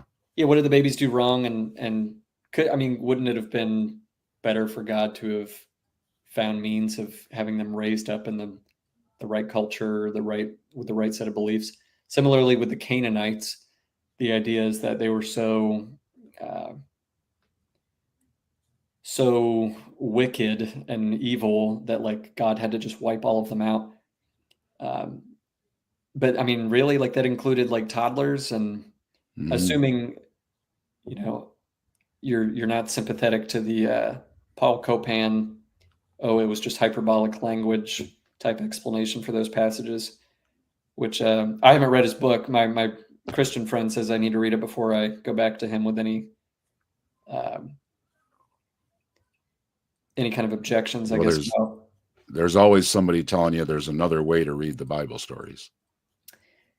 Yeah, and that's frustrating, and that's But one yeah, of like I one of say, the reasons even when they ask guys that have read and studied it a lot, like William Craig and those guys, they're stumped. So I don't think that they can just, just change what it says so easily, because it generally, it stumps a lot of them. and I do think what's the But word? I wanted to say before I forgot though, that's another point though, is that, like you say, the is it okay for the terrible thing to happen to the baby if they're going to end up in heaven, right? Well, then again, I have to ask then, what does a baby do in heaven? You know what I mean? I mean, are you a baby forever and you have absolutely no life experience? You never learned how to walk or talk or have any memories, you know what I mean? Then what what does that do in heaven? I mean, I can understand the perspective of, you know, you lived your life and when you go to heaven, you're going to see your grandparents and someday your kids are going to pass on and you're going to get to see them again, you know, and the whole life experience. But whenever they try to use, well, it's okay because the babies are in heaven. I think that again is just, you know, another big problem that just doesn't make, you know, a justification other than, oh, well, Jesus is, you know, cradling on the babies and everything. But I don't, you know, So, again, you don't have, you know, none of the things of the life experience that, you know, are supposed to be part somewhat of the heaven experience. so you would find it less problematic that babies died if we had reason to think that when they got to heaven they would grow older and uh, develop Right. memories and Yeah, because yeah, if they were promised, yeah, they get to have their life. You know what I mean? Yeah, because that's just seems to me that it tosses out all the reasons why we're supposed to be alive in the first place, and we go right back to why aren't we just in heaven to begin with? yeah, that's a good question. I guess I would say I don't see. I'm not too familiar with the Bible, but correct me if I'm wrong. I haven't heard anything that suggests that babies remain babies, or like if you die and you're 17, that you're going to stay 17 years old and like you're never going to Mhm. mature and develop and grow in the afterlife at all. And I'm not just talking physically. I mean both physically and maturity wise. And yeah, and that's great. But then why aren't we just in heaven then? I mean, if you can be born and learn to walk Immature and in heaven. talk and go on dates and, you know, have all that life experience in heaven, you know, like I say, that's just again, it just seems as like it's a bad argument to not just have the heaven in the first place. Yeah, I think that would discount all of the all the reasons people give for why we're not all immediately in heaven to begin with. You know, like um, the goods that come from free will and choosing a relationship with God when it's not Mhm. almost coercion because it's so abundantly obvious and in your face. Um, and you would say, well, you know, or you could say, I would imagine someone would come back with, well, you know, the baby didn't have the chance to choose God, and God put them in heaven, and Mhm. God, in effect, removed their free will. Or you could say God removed free will of a lot of people in the Bible when he performed miracles and made his existence all the more obvious. But I think God having good reason to do something at a specific time or at like for specific people doesn't necessarily mean he would be obligated to do that thing all the time. And that's not to say I know why babies die and why God would put them in heaven despite it removing their free will.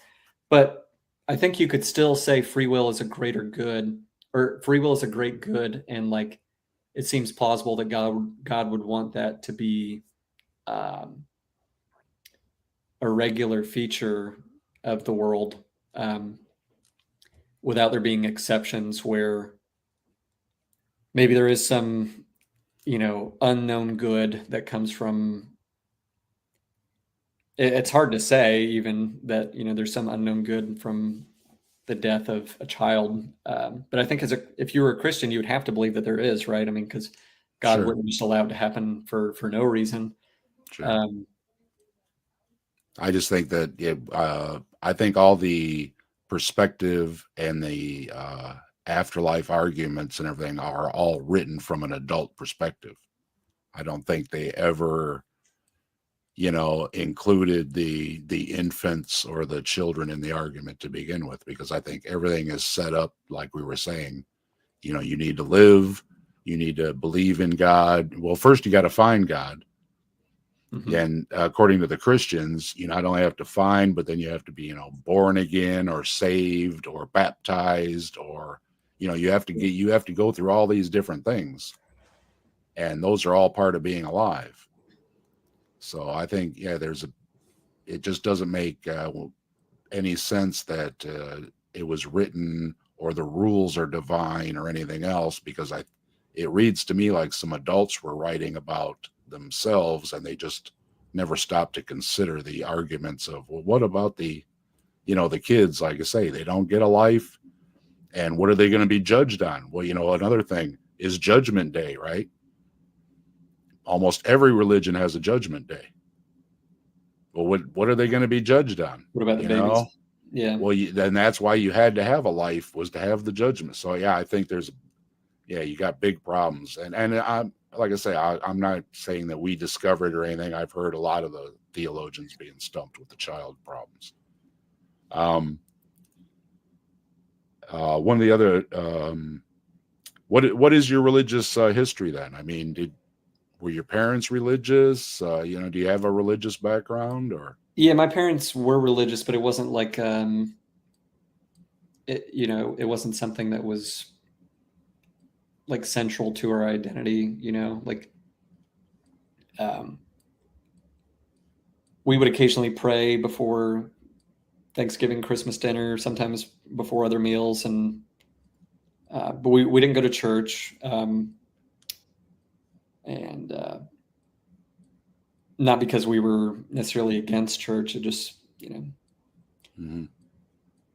I think, not to get too personal, but I think my parents just grew up in kind of like Baptist, probably more fundamentalist churches, like maybe some of the Fire and Brimstone. At least I want to say that's kind of what happened. And so I think that kind of left a bad taste in their mouths. And they just didn't see the need to go to church in order to have a relationship with God or to have a meaningful prayer life, or to be a Christian. And I still think that's probably true, even if Christianity were true. But I would think going to church would be a good thing. But I always enjoyed going to church when I would go with friends, and I was always curious about, I guess, spiritual type questions. And when I was 10, I had like a born again experience. That was the one I mentioned earlier. And then, I wouldn't say I became more religious. I just started identifying as a Christian, but like behavior wise, didn't change really. Not only morally, but like even in terms of actively reading the Bible or praying or anything like that. And then in college, I guess I had a kind of a moment where I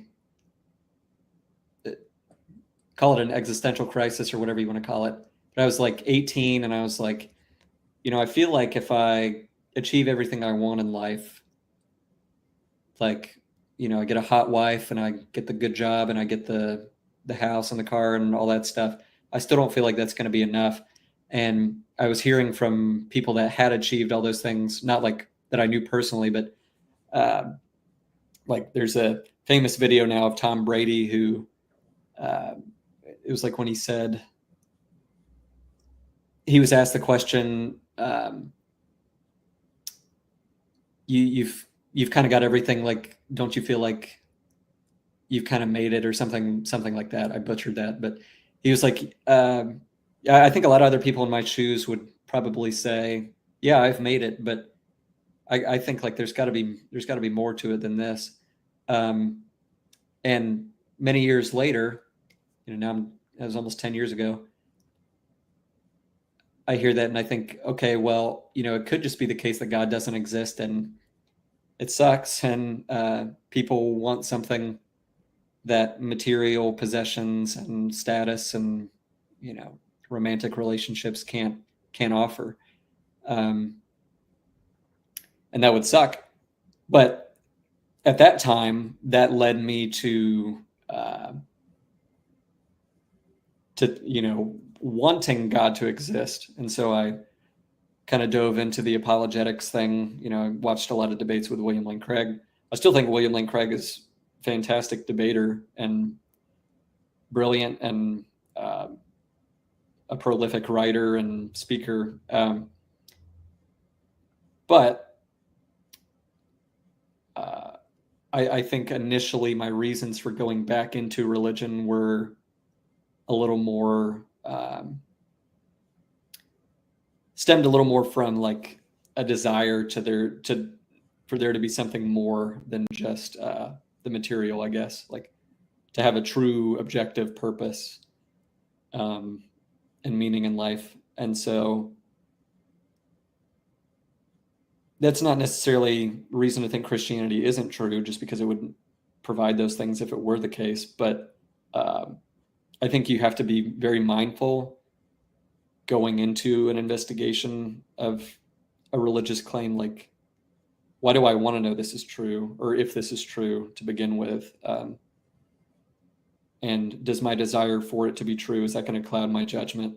And I definitely think it did for me. Certainly in terms of what I was willing to expose myself to. I wouldn't go out of my way to read an atheist book or anything, but I wasn't reading a lot of Christian books either. But I would definitely watch tons of William Lane Craig, and I had no problem watching Christian speakers by themselves, but I wouldn't watch atheist speakers unless it was in like a debate context. So I didn't treat the issue fairly. I think nowadays I treat it more fairly, and I try and poke holes in both sides if I can. But yeah, so I went from Christian to, I guess, briefly agnostic in high school, Christian again in college. Then shortly after college, I guess I kind of fell out of it, probably like in 2018 or so. And then I guess I used to identify as agnostic around that time. And then, now I'm kind of a hard to categorize theist. So it may have been a longer answer than you wanted, but that's my timeline, baby. No, that's fine. I went to church when I was a kid. I was baptized. I went through confirmation. I supposedly said the words and everything, but I never felt anything. And it's nothing it can't be anything profound because I don't remember. Sure. I know we had to go up in front of the church and, say whatever the words were that we accept Jesus or whatever it was. But yeah, it couldn't have been anything profound because I have no recollection of it at all. I remember doing confirmation, mostly because when we went out of town, I left my retainer and a glass of water at the restaurant, and my parents had to pay for another retainer. So that's how I remember going through confirmation classes, because part of it was going to the headquarters for the church, which was out of town. And we also visited other churches and a synagogue and stuff like that. And that's my only memory of it. So, but I did go to church. My parents weren't real religious or anything, but it was what you did. You know what I mean? You had a church and you went to church on Sundays, and my mother made me promise to go through confirmation.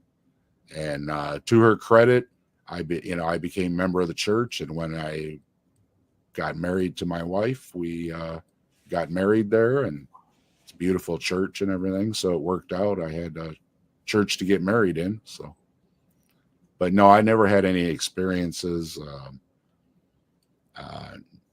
I don't have any ill will towards any of the people at church. There wasn't no fire and brimstone. It wasn't with any of my relatives or anything.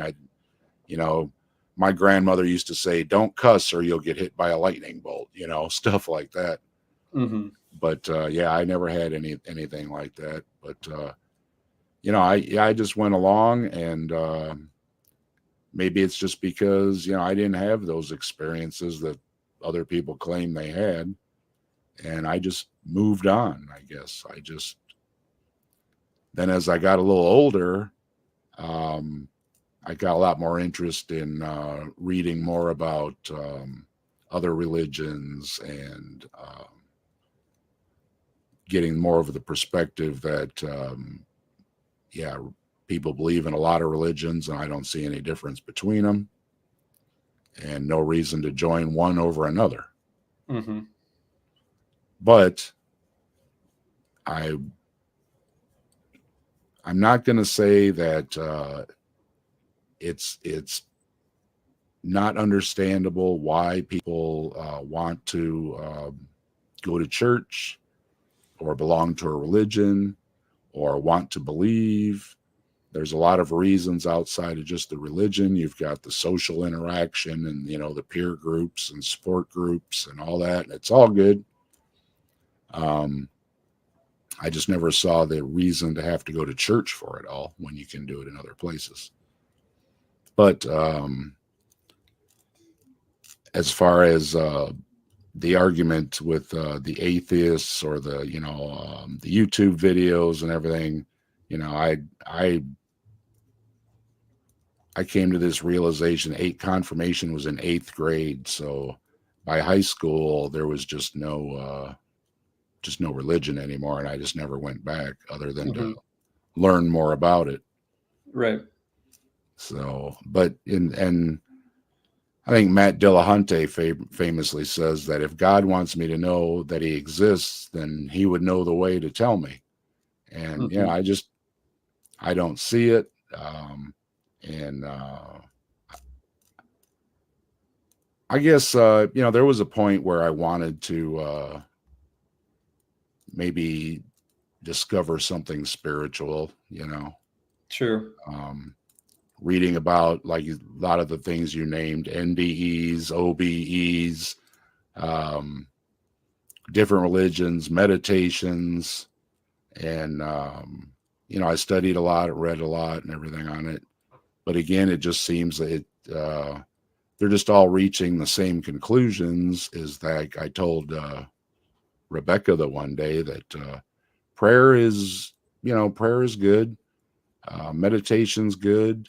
Religions are good. A lot of things are good for you, but over the overall, though, I just don't see why anybody has to pick one over the other. I think that if you can be happy and peaceful in your garden, that I don't see the difference with believing in a God other than the fear of what afterlife you're going to go to. Because I think you can get all the same benefits. You can have joy. You can have a reason to get up in the morning. You can have profound experiences with nature and everything. And in many different ways, different people have many different ways of being happy.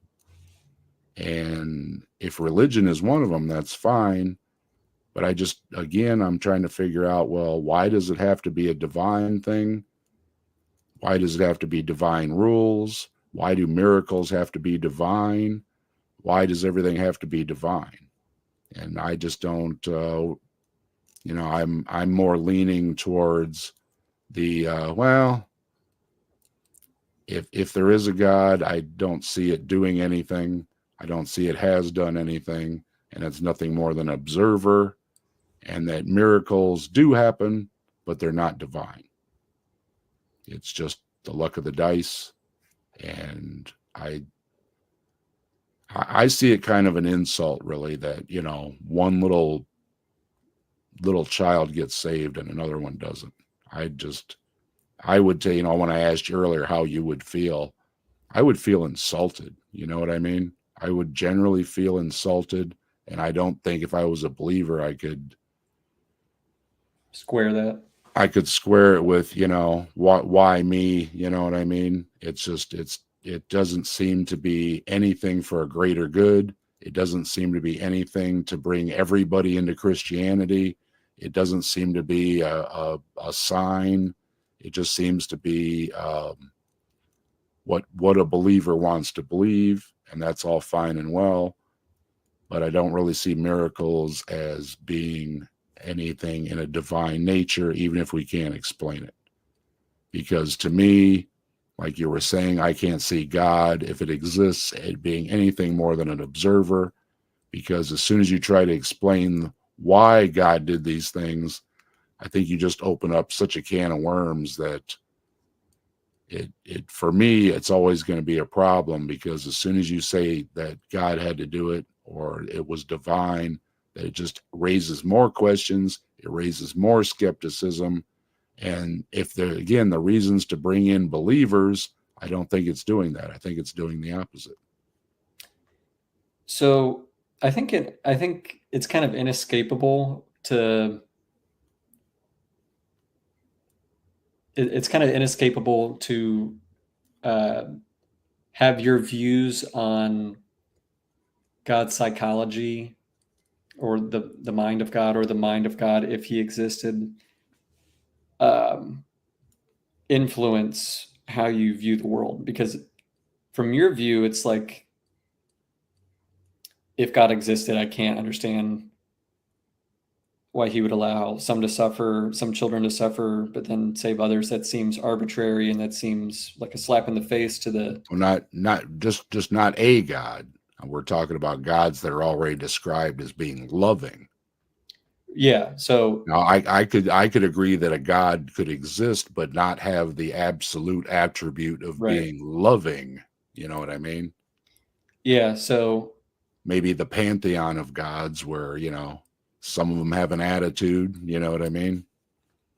But I think a lot of people would disagree, rightly or wrongly. I'm just saying that there are views in which it's completely coherent to talk about both there being a loving God and that same God allowing what appears to us to be gratuitous and pointless suffering, but perhaps it's not. And I'm not saying we shouldn't take the problem of evil seriously, and I'm not saying we should respond to every instance with, well, maybe God has a good reason. I'm just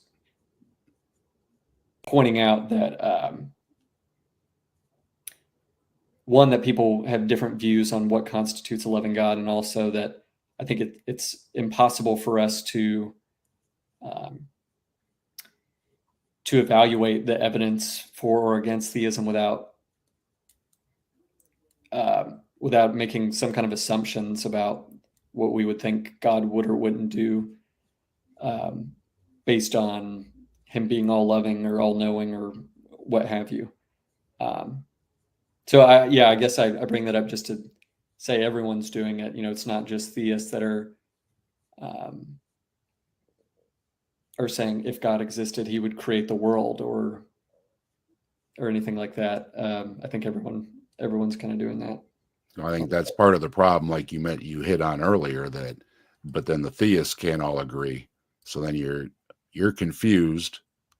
So you want to go to William Lane Craig, who obviously is learned and can answer your question, and he's going to tell you, I don't know.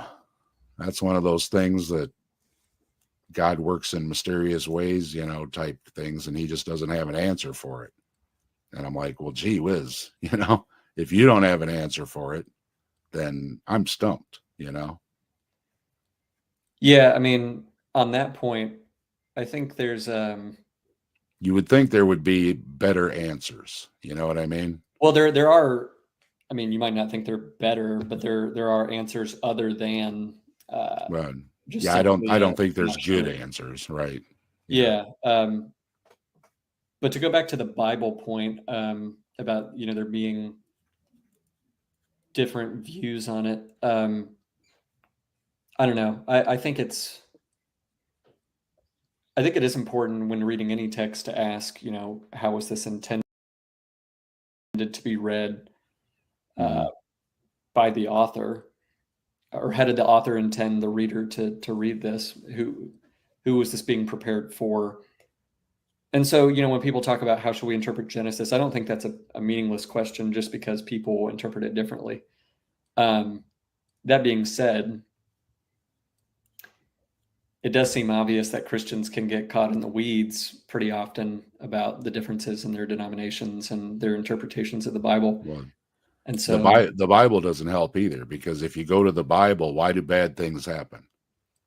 Somebody's distraught, and they lost a loved one or whatever, and a believing loved one, and they prayed and everything, and so they go to the Bible.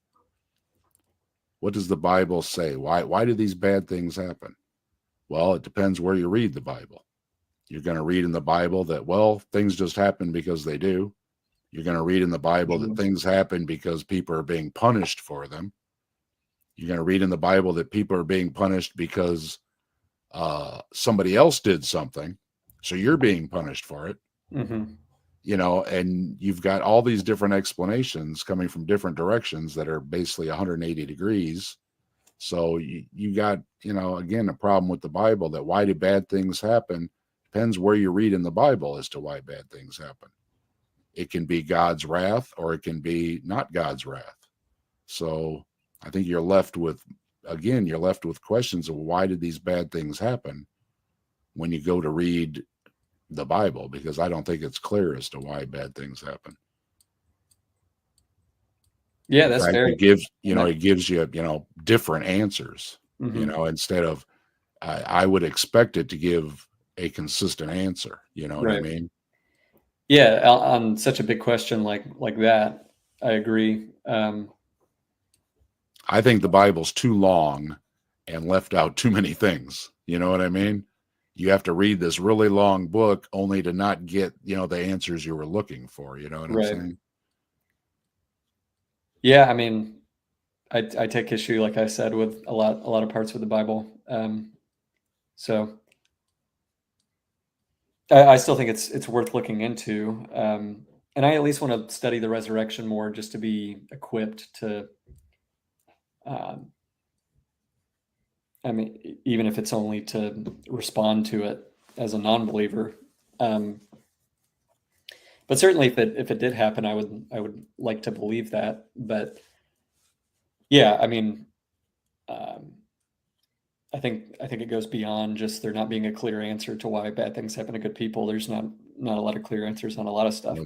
You could, the resurrection is, supposedly, one of the greatest miracles ever, but you can offer, a ton of alternate natural explanations for the same event. I said often that if Jesus was flogged as bad as he was, he could have had trauma to his system. He could have been out cold for 3 days, so far deep into a coma, he appeared dead, and 3 days later woke up and then split town because, you didn't want to go through that again. And you can go on and on and on and on. Yeah. With perfectly, natural explanations that don't have to be miraculous. Well, I think the problem Christians have with or that divinely miraculous. So, yeah, I think with that particular explanation, I know that one has been, I want to say, basically unanimously rejected. And that's because, well, at least in part, this is what Christians argue, is that if it were the case that Jesus didn't actually die and he just revived himself in the coolness of the tomb, it would have been very strange for him to have convinced people that he defeated death and he was raised from the dead, not just he didn't die in the first place. I mean, if that were the case, he would have been clearly needing, medical attention, and it would have been maybe not divine, but colloquially, we would say that's miraculous that he managed to get out of the tomb and walk around and stuff like that. I'm sure his friends would have said that too, but I don't believe that. I think if he would have woke up, he would have took off and not hung around, because they would have put him right back on the cross. But then that assumes that I'm just saying you can give a lot of natural explanations Right. for, you know, versus that somebody actually raised from the dead, because I can even give you stories today where people wake up in the morgue, you know. So Yeah, sure. it does happen. Was that divine?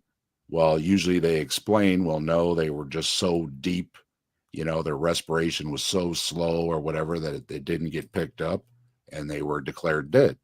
And it's a fair mistake to make. But I don't think that them waking up in the morgue was divine either. I think they just woke up.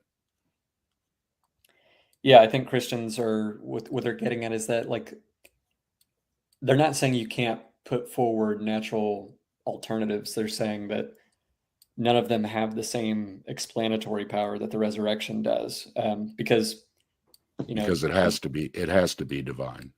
Well, yeah, I mean, and to kind of um, play off of something Gary Habermas might say, you have to, if you're taking the minimal facts approach, you not only have to explain the empty tomb, which Jesus being revived, him not having actually died, and walking out of the tomb would explain the empty tomb, but it wouldn't explain like the post-mortem appearances. Um, it wouldn't explain, really the origins of Christianity, because the origins of Christianity are based on the belief that Jesus was raised, like that he had died. I think that was a requirement, he can't die for your sins if he didn't die. And yeah, so Well, I that think it I goes, find the tomb problematic right away, because you're going to have the argument that crucified people weren't allowed to be buried. So part of the crucifixion was that you were left up there to be humiliated, even in death. So you're always going to have the argument that crucified people were not allowed to be buried, and even if they were, it wasn't immediately the same day. You know, you would have to beg and plead and get somebody's permission. And so just the empty tomb argument I always find problematic, because you can't prove a tomb to begin with. but don't the Gospels say that Joseph of Arimathea did kind of plead with Pontius Pilate to allow for Jesus to be Right, buried? but the only examples of people that were taken down were extremely rare, and it was never for anything that would be a high crime. I mean, Um, Jesus supposedly said King of the Jews on the cross. I mean, that's a high crime. He was going up against Caesar. And I just don't see how somebody who was putting themselves up against the rule of the day would got special treatment. would have been I think allowed to I be think buried. they would have been the last one to get special treatment, because if the idea of crucifying him because he claimed to be King of the Jews and to put that on his cross, I think you would clearly want to leave him up there as a message to other people. You do not declare yourself king around, Rome, or, even the Jews, Mhm. because, they were yelling blasphemy too. So Right. either way, I don't think that's there's so many problems with that. Yeah, I haven't really considered that as a potential problem for Jesus being buried. So I'll have to. And well, you've got early gospels of Mark that just end when Jesus says Right. it is finished. And Hmm. then they kind of said, you know what? Then they added on the stories of The appearances. because people, what's the word? Post bereavement, which again happens.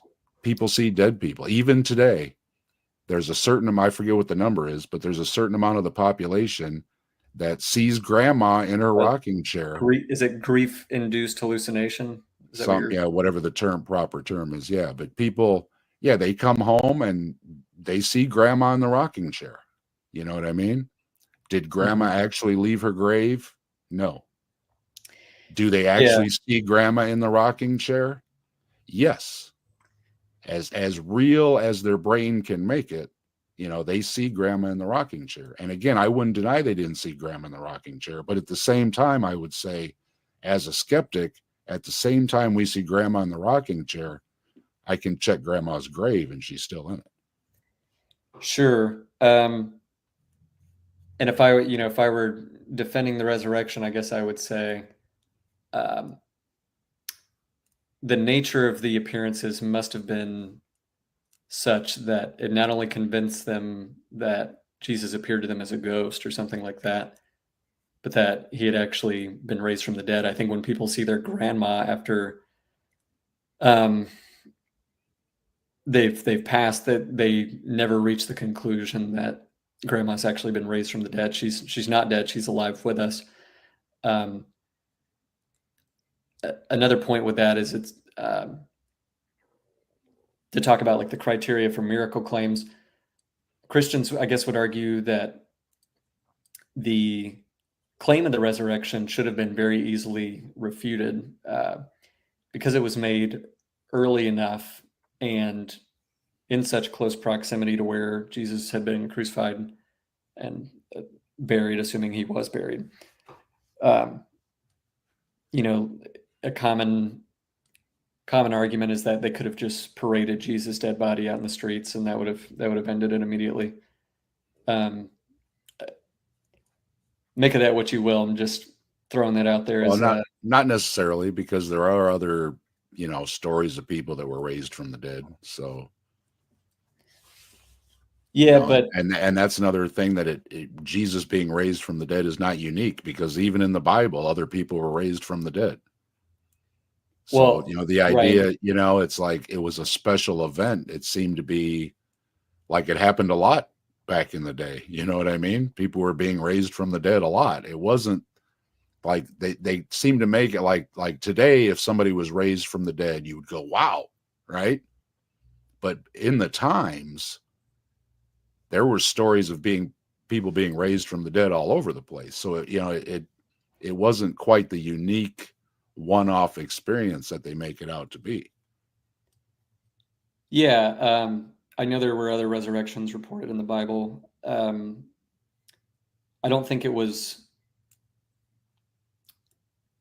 the mere fact that he was raised from the dead, but I think it was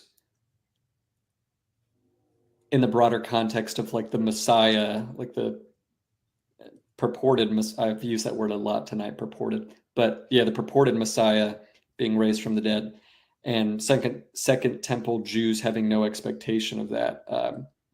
Like the idea that the Messiah would be crucified by the enemy was Not kind part of of the unheard plan. of. I mean, And it probably would have found it wasn't disgusting. It wasn't part of the plan either. He was supposed to be king, and the Messiah is supposed to not die. Right. So I think they were kind of surprised when he died. But again, though, miraculous, like I say, even if Jesus came back from the dead, let's say he was dead and he came back from the dead, and it was miraculous, then there's still the burden that it was divine. And just him claiming that it was divine, well, that would be his belief. Of course he would believe that. But was there, but it doesn't prove that it was divine. You know what I mean? It just proves that he believes it was divine. And then you can go to other stories of other people and other religions. I would think. You've got the same Go argument. ahead, sorry. You know what I mean?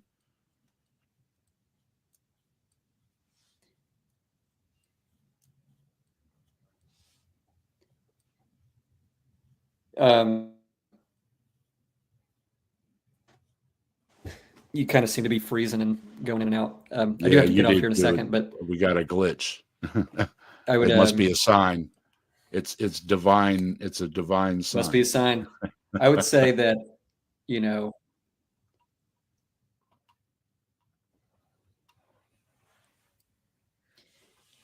if it were the case the other resurrection claims that you talk about were like of a similar nature, then I wouldn't find the resurrection argument as interesting. But it seems like, oh yeah, to your point about, why trust that it's from God. If someone claimed to be God and they were performing miracles and they predicted that they were going to die and be raised from the dead, and then that happened, and then they have this new resurrection body, you could always say, well, maybe it's some other explanation besides God that is still miraculous in its own right, but it's not divine. Sure, you could say that, but I just think you're kind of, it kind of goes beyond Occam's razor. Like, why try and find some ad hoc explanation that has extra assumptions when I guess the most obvious one, or the one given to us, seems to explain all the data, and yeah, I guess makes sense in the larger context of Jesus' life as a whole, and the kind of remarkable life I guess he led. All that's assuming it's true, but I guess I just see a difference there. But I'll let you get the last word, and then I'll jump off. Yeah, well, yeah, you wanted to, maybe we could talk about the resurrection another day. Sure. Yeah, and I just wanted to end with saying that, like I say, there are definitely things we can't explain, and I can call them miraculous, but I don't call them divine. I still think that calling something divine requires the belief already, and then you just see it as being divine. I don't see any evidence for being miracles divine. I see plenty of evidence that they were just luck of the draw, or they naturally healed, or in a lot of the stories, they seem to leave out that they were getting experimental treatments, things like that. And that's actually what cured them. And that even if there are, a minority of things we can't explain, there's always going to be a minority of things we can't explain in everything. And I don't think that's good evidence, although it doesn't disprove it. It could be God, it could be divine. I think that overwhelmingly the evidence is the opposite way than what you're seeing it as. But I appreciate your view on it. And I understand that, you can see it another way. But the way I'm seeing it is that there's just not enough evidence to show that it's divine, or that there's any purpose for doing it that would be, like I say, like to make everybody Christian, because after 1,500 so years or whatever, everybody's not Christian. So that didn't work. You know what I mean? And if Allah's making the signs, then it's not working for Allah, because not everybody's a Muslim. And if the Hindu God is given the signs, it didn't work either, because not everybody's Hindu. You see what I'm saying? So as far as that goes, I'm always looking at a larger picture. And what I'm always bringing it back down to, it just always seems to be, it's important for this individual believer. But that's it.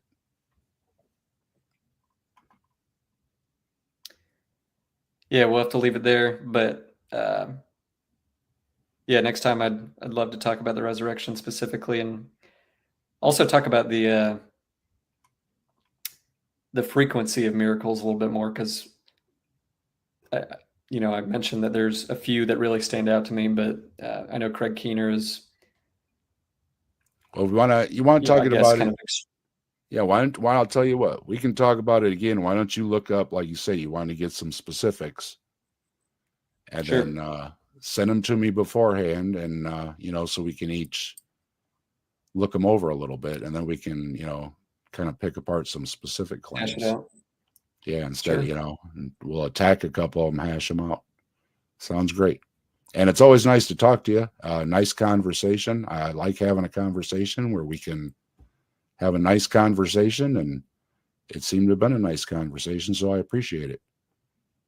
Yeah, thanks for inviting me on, and well, thanks for motivating me. I wanted to get a channel going and get this all going, and I appreciate the motivation. So hopefully we can get some more going and maybe get some other people in some discussions too. That'd be great.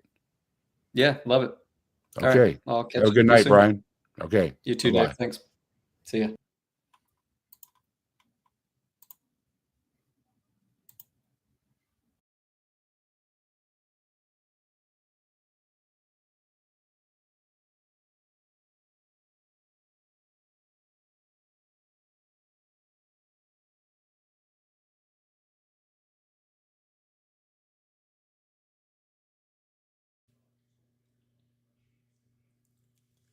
All right. Hello, everybody. I hope you enjoyed the venture down memory lane there. It's been 3 years watching the video again. I didn't really remember a lot of it other than, Brian was a nice guest. And as I mentioned at the end that, he got me started making videos. So always appreciated that my first video went so well. And I think it was a nice discussion. I pushed back a little bit. It was a friendly conversation, though. I didn't want to be pushing too hard or anything, but I tried to bring up some of my points.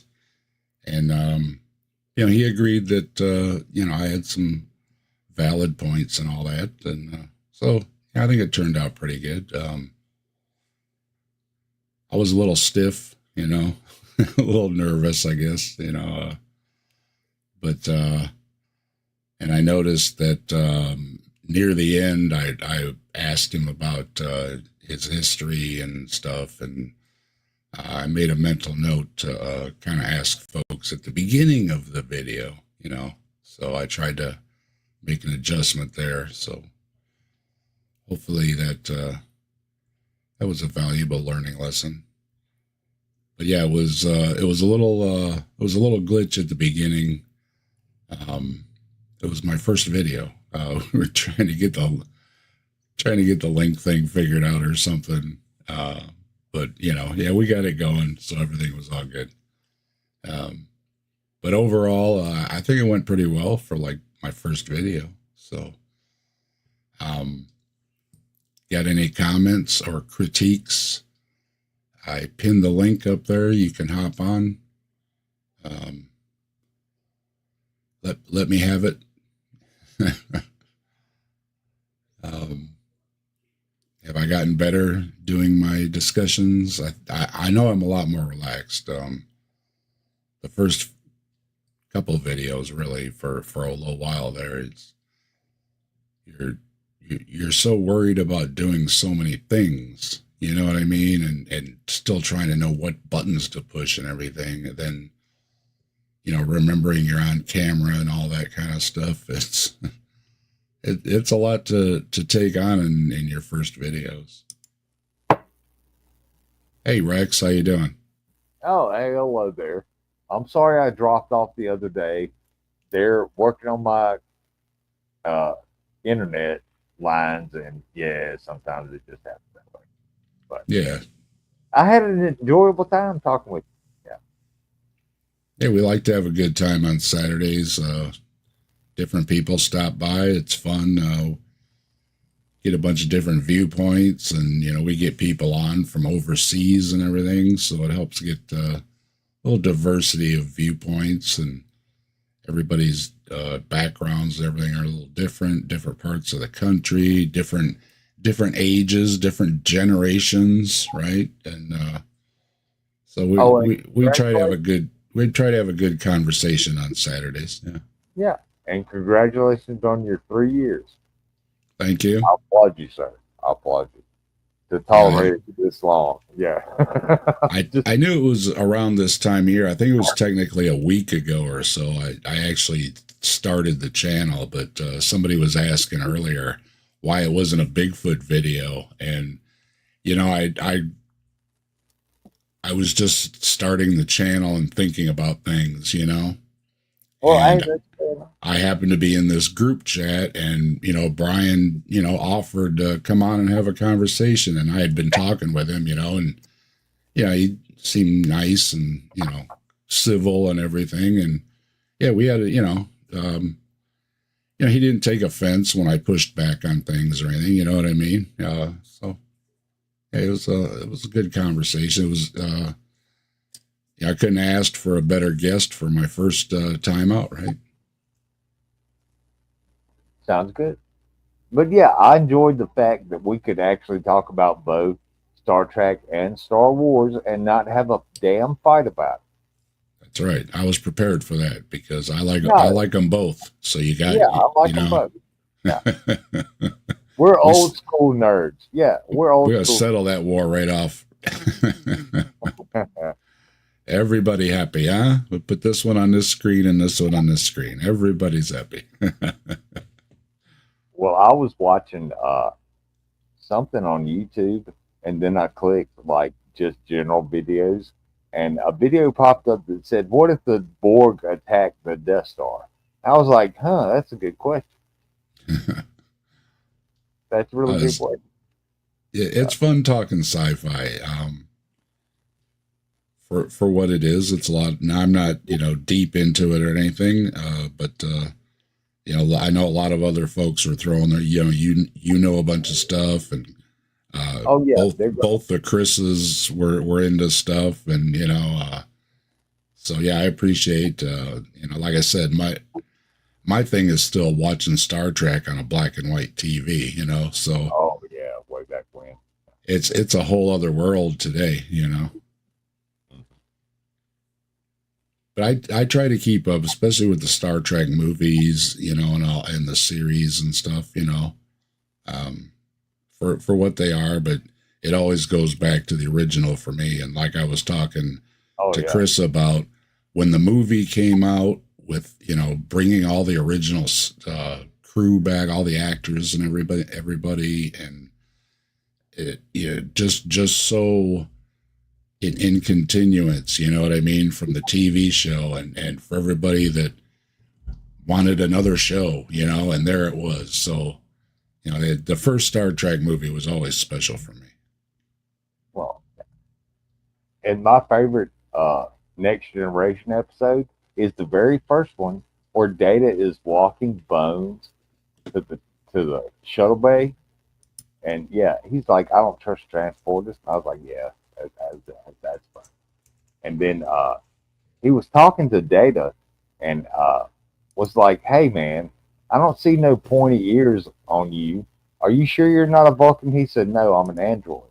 He said, "Oh, okay, well that's just about as bad." Yeah, I just saw a clip where when Scotty was back from the time warp thing, and he was at the bar wanting some real alcohol, not the synthahol. Yeah, not that crap. Yeah. And Data says, "I think there's something behind the bar," and he pulls it up, and they're looking at it, and he says, "It's and he looks at it, and he reads it, and he smells it, and he says, "It's green." Yeah, that's a callback to the original series. Yeah. Yeah, isn't that Romulan ale? Wasn't that green? I think that's what it was, Romulan ale in the original one, but in the Next Generation, it was Aldebaran whiskey. Yeah. Okay. Yeah. Yeah, but yeah, they were getting the aliens drunk, the ones that were trying to take them to the other galaxy or whatever. That was Yeah. Yeah. Yeah. They were getting everybody drunk. I remember that one. Yeah. Yeah. He was like, they had drunk everything, and he took this knight's helmet up and was like, "Well, this is what I got left." He said it's green. Yeah. But yeah. Well, there time. was that episode too of the original where they had that virus or something, and they were all acting drunk too. Oh yeah, that was like the second after the Farscape 2-part. They did that in the Next Generation too. Everybody, it was like sweat or something, got them all drunk. Yeah. got to have a little fun in some of the episodes, you know. Everybody just gets to be silly and have a good time. Probably was an easy gig, right? Yeah. Yeah, I had a good time. I said I was on with Chris in the morning for Sci-Fi Saturday, so I figured I'll find some videos for Saturday Night at the Atheists. It was, you know, said some Star Trek in it and some sci-fi leanings. So I found some, so it all worked out. So we had a Sci-Fi Saturday beginning to end. We covered both ends of Saturday with some Star Trek talk. Chris stopped by and like I said, Chris big into Star Trek and everything, so it's always fun listening to him. And he's had other folks on talking to. I know Mark Reed was on the other week talking with him about sci-fi stuff. And yeah, so everybody likes their different things, and so that's always fun. Oh, sure. I mean, you were all about Star Trek, and we talked a little bit about Star Wars and Babylon 5, and what was the other one? Farscape. And I was, yeah, my other one too was Lost in Space, and I brought Lost up in that Space. they used to share alien masks and stuff and paint them a different color because when you were on a budget, you didn't throw away a perfectly good mask. So, but yeah, Lost in Space was the other. Those were the two that, you know, when we didn't have a lot of channels on TV, so those were the ones that ran a lot. And then when I got a little older, some of the Detroit channels would run Godzilla, Ultraman, Johnny Sacco and his robot, you know, those Japanese ones. Yeah. And we would pick those up. Hey, they would show Ultraman at like 6 o'clock, 6:30 Saturday morning. I would get up to watch Ultraman. I don't know. I like it. Yeah.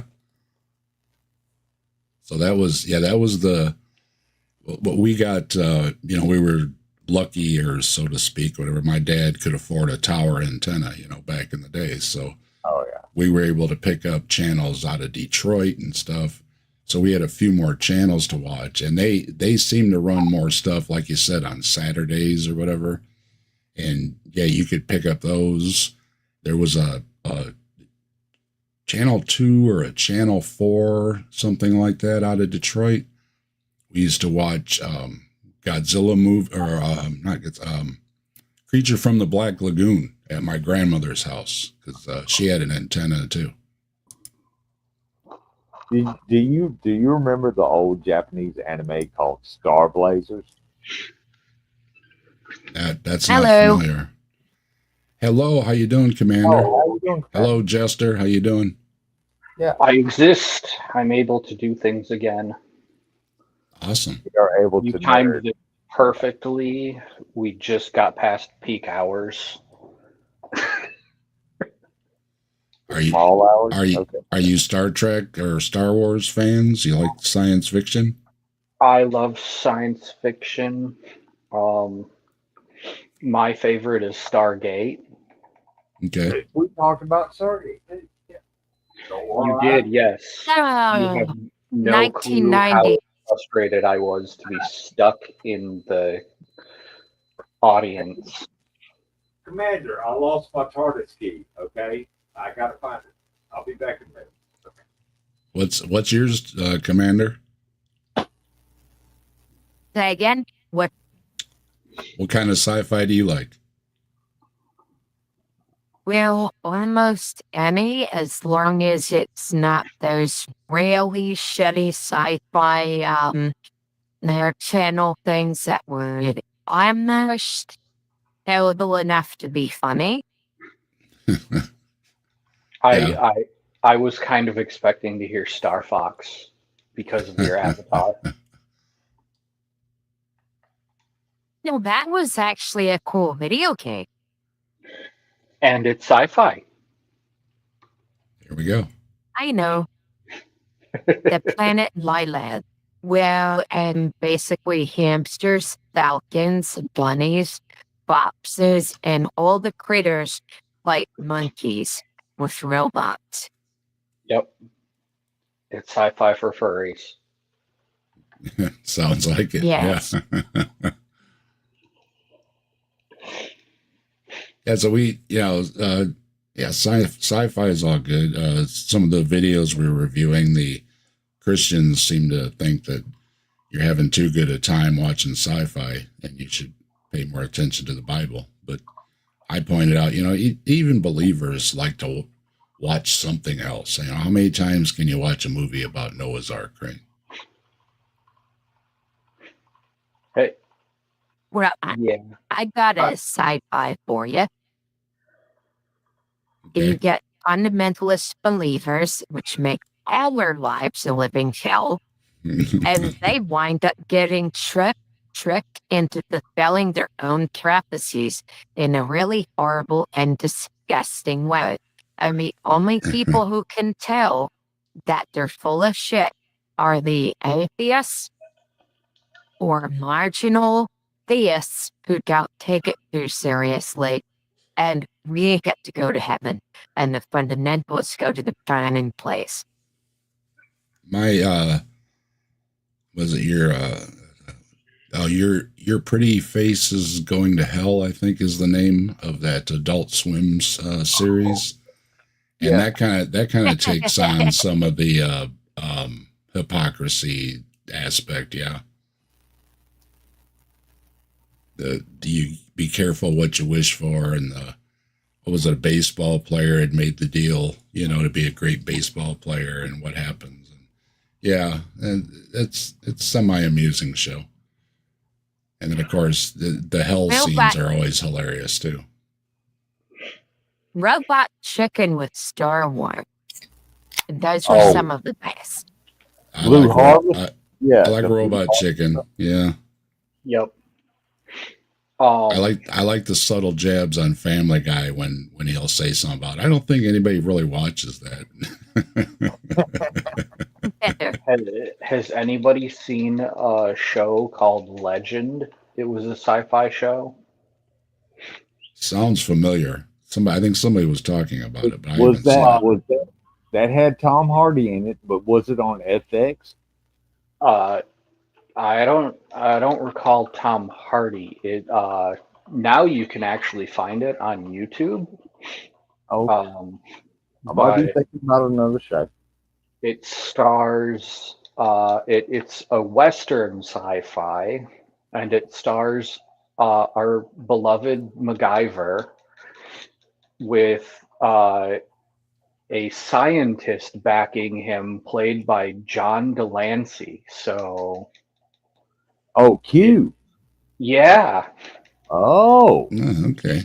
Yeah. and basically, why can't I think of his actual name? well, the funny thing is, John Delancey's middle initial is Q. Apparently. Apparently. It's a sign. I was think MacGyver. What's his? Richard Dean Anderson. So Richard Thank you, Dean Phantom. Anderson is plays an author who writes about and pretends to be, for like the debuts of his books, he pretends to be a guy called John Legend, who uses science to solve all the problems, but then he is just a drunk in real life and a loser until he meets John Delancey, who is a foreigner and has a heavy accent. Listen, it was the 90s. He has a very generic 90s accent, so get used to it. It's still John Delancey. It's still Q. Yeah. Yeah. What do you mean? What do you mean a 90s accent? Like, I can't remember if he was. I think he's supposed to be German. So it's very much like a heavy-handed American idea of what a German accent should be. Oh, you mean nothing like when a actual German speaker learns English? Yes. So Sometimes Hollywood takes a lot of liberties. So yeah, no, it no, you're shitting.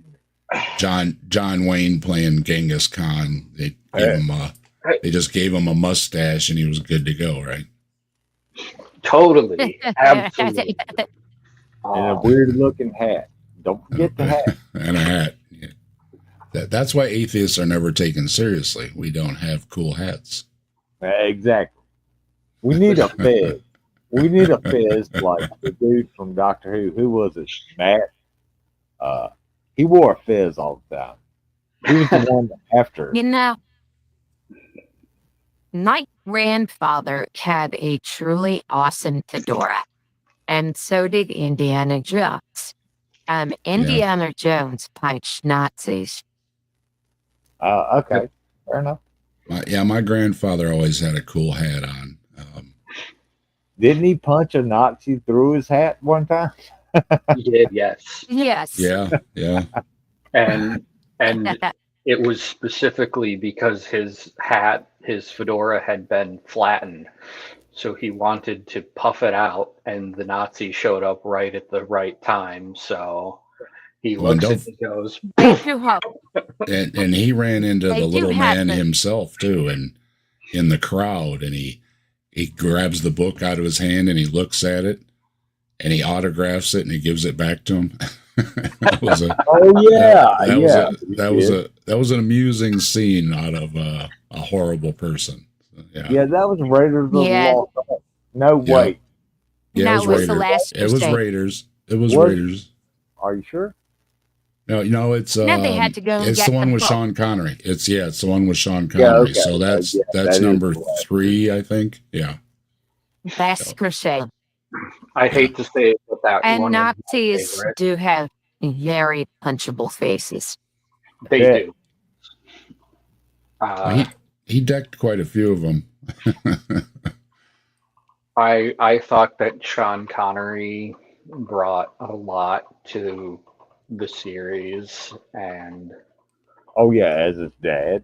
Yeah. Yeah, it was a great pairing. It was. Yeah. it, also it led to one of my favorite moments in TV history when Lucas was getting his roast, and Harrison looks out into the crowd and tells Sean Connery that they need to hurry up and do another Indiana Jones movie because Connery is getting too old to play his father. Fair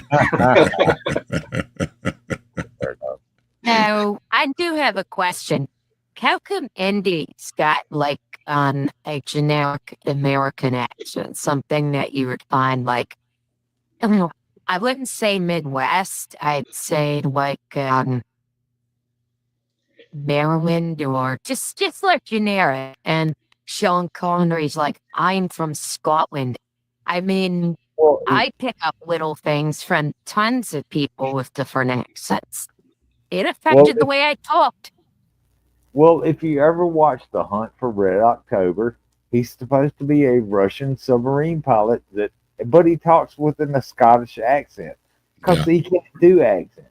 Sean Connery cannot do accents other than Scottish. I mean, I would have also, if he had tried to do an accent, I would have still said it. I would have been like, listen, that's the wrong accent, Sean Connery. If you signed Sean Connery to not talk like Sean Connery, It's not gonna. Yeah. you made a mistake. and see, even there in a modern movie and everything, they still rely on some imagination. You know what I mean? You can have all the best effects and everything else, but you still have to put yourself in the mindset that even though he's got a Scottish accent, he's a Russian commander, and you just go with it because Yeah. Well, it's like in I wasn't Highlander. picking on Connery. Oh Well, no, that's I yeah, it's I all was right. thinking that Uh, Gimby should have some Scottish inflections. Yeah, Well, I mean, yeah, in Highlander, when Ramirez showed up, Sean Connery, he had a Scottish accent, but said he was from Egypt originally. yep, yep, the I think the yep. problem with the question is that it's almost impossible to come up with an actual example. Like, um, in The Walking Dead, the lead actor playing somebody from like what, Tennessee or Louisiana, Georgia. It's Georgia. Georgia. Okay, he's got a perfect Georgian accent, and he's from the fucking UK. It's Yeah, not. you listen. Hey, when I first heard Gillian Anderson talk in her English accent, I was like, "What the hell?" Because I'd been watching her for X Files for years, and she never had an English accent. But all of a sudden, she's doing an interview with an English accent. I'm like, Yeah, "What the hell?" yeah. Stuart Little and 7 seasons of House before I ever saw um, Hugh Black. Laurie on a talk show speaking with his normal voice. Oh, And it took me so much Pro- Googling and cross processing. referencing to convince to become convinced that this man was actually not American. Yeah, I mean, watch Black Yeah. Adder. Rowan Atkinson and Have Hugh Laurie. Yeah, he has an English accent all through that. Now, I did observe something when I was in the UK. I was there for longer than we thought. And because accents are partially shaped by culture and climate, when I was outside, I started gripping a little bit with a in other words, just the climate and the humidity and that stuff will affect the way you speak. Oh yeah, And and then if you, being around everyone with pretty much the same accent, it affects you after a while. Well, I don't have an accent. Everybody else does. I'm from We all have the accents. Midwest. I'm, I I'm, am the epitome of having no accent. well, I'm told I have the Michigan accent, so which is pretty close because I'm in Northern Ohio. So that's what I've been told. Because I know if you go to Southern Ohio, there's a totally different inflection on words. well, yeah, it's like I live in Virginia and I live in the mountains. There's a whole different inflection between being in the Appalachian Mountains and being on the east coast of Virginia. There's a Yeah. whole different, yeah. And in And Southern I sound Ohio, like I it's a come higher. from New Jersey, New Jersey. but I grew up in South Florida, where everyone was from New Jersey or New York. There you go. True. Oh, there you are. Do any of you remember Robin Hood, Prince of Thieves? Yep. That Yeah. had Kevin Yes. Costner and Alan Rickman, and yeah, those guys in it. They tried to film it with Kevin Costner doing an English accent, and he totally screwed the pooch. And they're like, "Look, we're just gonna refilm it and just talk like you talk, Kevin. Yeah, and we'll Well, make it work." Yeah, Arnold Schwarzenegger, his first movie, The Hercules in New York or whatever it was called. They dubbed his voice because they said your accent will never work. And then I saw a video where they were talking to him one day, and he said, "Yeah, I went to, all the classes, and how to hit, different words right and everything, and I still have an accent." And but he says, "But it worked out in the end, And he kind of had the laugh, right? Yeah, he became a big star, even though he had the very heavy accent. So He started I, as Conan the Barbarian, and he Yeah. did not have to talk good to be Conan the Barbarian. So, And, yeah. and everybody that does voices does a "Get Back to the Chopper" or "I'll be Oh, back" or any of the lines. He's got so many of them. I'll be back. Even though he doesn't quite enunciate everything quite right, it still worked out good. I think He it worked has out his better own way of because talking. of his accent. What's that? He's got his own unique way of talking. I call it the Schwarzenegger talk. Well, yeah, Yeah. it's kind of like Sylvester Stallone. Yo, Adrian.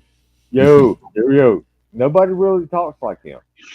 Well, he took all the voice lessons and everything, so he learned how to change your mouth shape or whatever you need to do. So yeah, he has that combination of overcoming the accent with trying to correct some of the things. So yeah, he definitely has his own unique voice, and again, people love to imitate Arnold, so he definitely has a unique voice. Yeah. Yeah, he said he couldn't speak English when he was Mr. Universe. Bill Burr talks about him. He does a bit about Arnold being a great man. He's like, look at he came to the country. He started a business. He married basically into American royalty. He became a politician. All these things. And he's like, that's a great man. Yeah, I mean, he was governor of California and would have got elected president had he been born in America. He could have had a shot. Yeah. Yeah. Popular. He had one little indiscretion there, but for the most part, pretty good. Yeah, shit happens sometimes, and you just got to roll with it. So.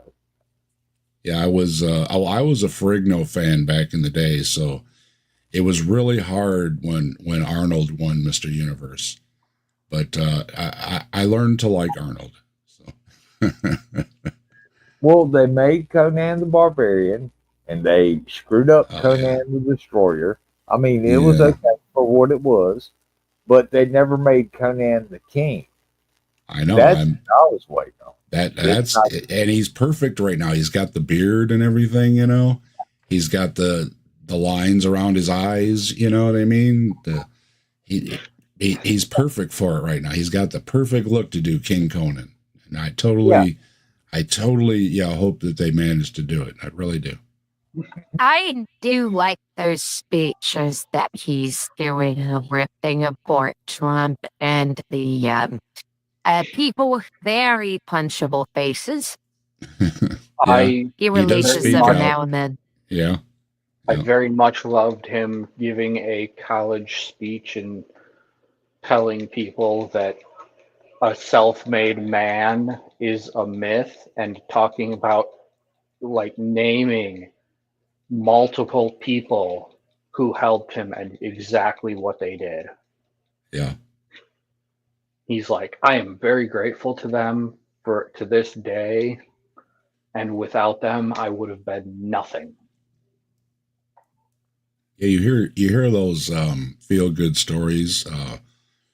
There's a lot of them about Red Fox too, where he was Red Fox, great guy, help people out, pay it forward type things, all that. Yeah, there's some good folks out there.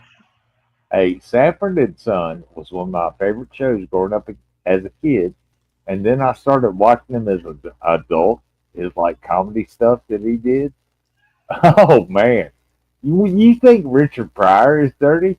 No, Eddie Murphy ain't got nothing on Red Fox. Yeah. Yeah, his stand-up was raw. And I'm trying to remember. Oh yeah, Esther. I loved how they made fun of him. Oh yeah, and that's the one of the ones he stood up for. She was going to get cut because they said, she doesn't really have it, and he says, no, I want her. So he stood up for her, and it worked out. And he's a stand-up guy. You hear a lot of those stories about Red Fox being a stand-up guy behind the scenes. And there's a lot of there's a lot of others. Keanu does a lot of stuff. Keanu, Um, some of the rock stars. Morgan Freeman bought a big chunk of, or well, put in a bunch of stuff on a chunk of his land. However, he did it, just for the bees. Stuff like that is good to hear. I wish we were talking before about the politicians and giving all these favors to big the 1%. I've got all the money and everything, and I said, I'd give them more of a slack if they built the Bezos Highway or the Elon Bridge. You just don't see those things. So. And People, they don't go over this, but like, if you were rich and influential and you wanted votes in like Greece, you would be required to do a giant project like that. You would be, they would be like if you wanted votes, you would be like, hey, I-90 looks like trash. I'm gonna take this section of I-90 and I'm gonna make it beautiful. Exactly. Yeah. And it seems to have been lost. There was a time, like Carnegie Hall and all these, libraries and stuff. And you want to put your name on it, go ahead. You know what I mean? Fine with me. But yeah, just putting your name on a golf course or something is not really doing much for humanity, right? I mean, that's something I just did in a D&D campaign. One of the party members was interested in becoming the president.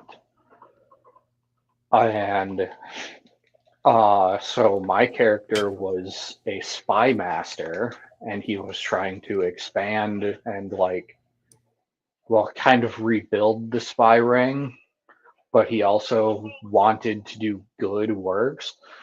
So I built like a college for adventurers, and I go to the one who wants to be president and I go, hey, invest in this, put your name on it, and prove it also had to do with his platform on like civil defense. So we build this college together, and he put his name on it, and basically puts his money where his mouth is on his views, and we proved it. We proved his views on civil defense, so at the end of the campaign he gets elected as president. That would be nice. I would give people credit for doing stuff. It's yeah. It seems to be a lost thing, though. Again, that they're not building the libraries and all these things. So. One of the reasons why they did all that is because there was let's just say there was a threat of the mob, so to speak. I mean, during the Great Depression, when the United Auto Workers struck, they literally didn't just stand outside with the picket lines. They took physical possession of the plants as part of negotiation. The robber barons needed the Pinkertons because the unions were, let's just say, not laying around. So you get what I mean, where the unions were armed and then still were the robber barons. And there was a unhappy or happy tension, whatever you want to call it, that encouraged the Rockefellers to build Rockefeller Center and Carnegie Hall and build hospitals and show public philanthropy in order to appease the mob. And like they say, let's make billionaires afraid again. Yep.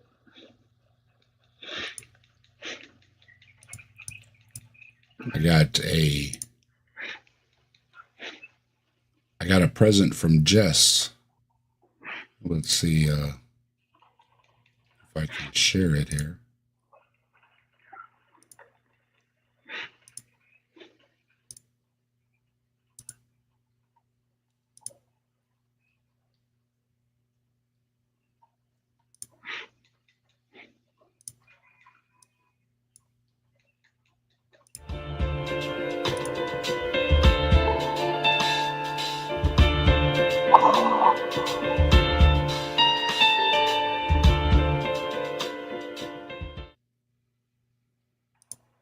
Awesome. Very nice. Thank you. That tune will never not cause feelings. Now, was there any video with that? Because I didn't have my hotspot speed that I could tell tomorrow. So, was there any video with that? That's it. It's just a short. It was just It's like like- a blank screen. It showed, it zoomed in on the captive desk symbol on what looked like a desktop, a wooden desktop. So We'll try it. I got you. We'll try it again.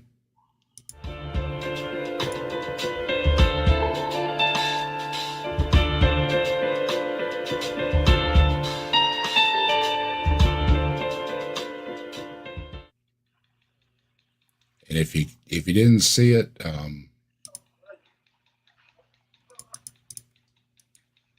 here is.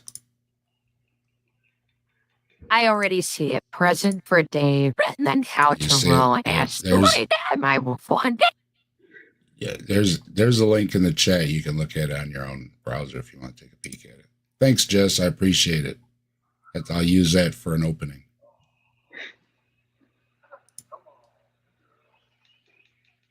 And speaking of, I wanted to pull up another one too. Anybody got And anything to say? I Go have- ahead. I'm going to look for something real quick here. I have been collecting the best rants as to what's going on that have hit either YouTube or Twitter or Blue Sky. And I will be doing a stream on that probably next Saturday. The best rants people have put up. I mean, they are completely awesome.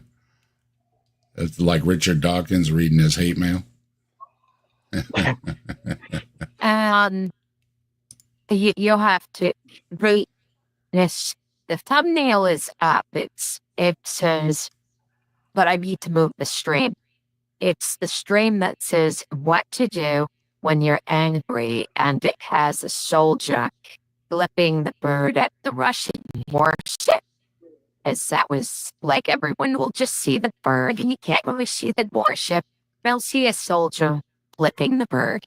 So, what to do when you're angry? There you All go. for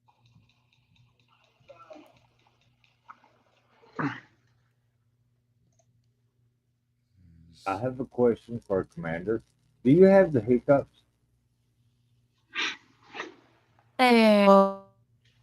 It kind of sounds like you have the hiccups. To me, anyway. But I can post some crazy shit for your 3rd anniversary if you want me to. I can do that for you, Dave. I'm looking for a video I wanted to play. I'm trying to remember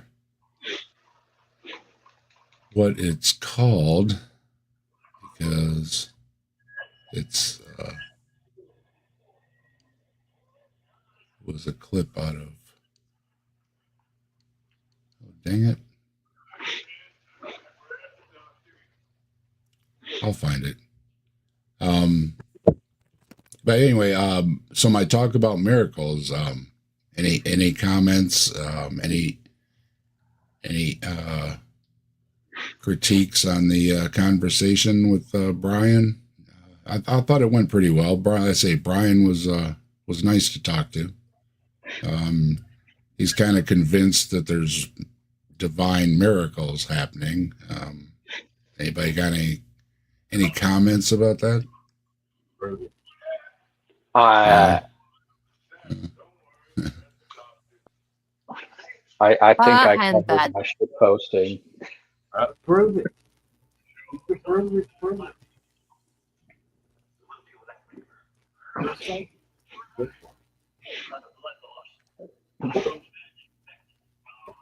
Yeah, that was my big thing. You know, a lot of the things he was bringing up are the stories you hear that go around, and a lot of them, when you look into them, yeah, it becomes a lot more questionable as soon as you start reading into them. There's no there.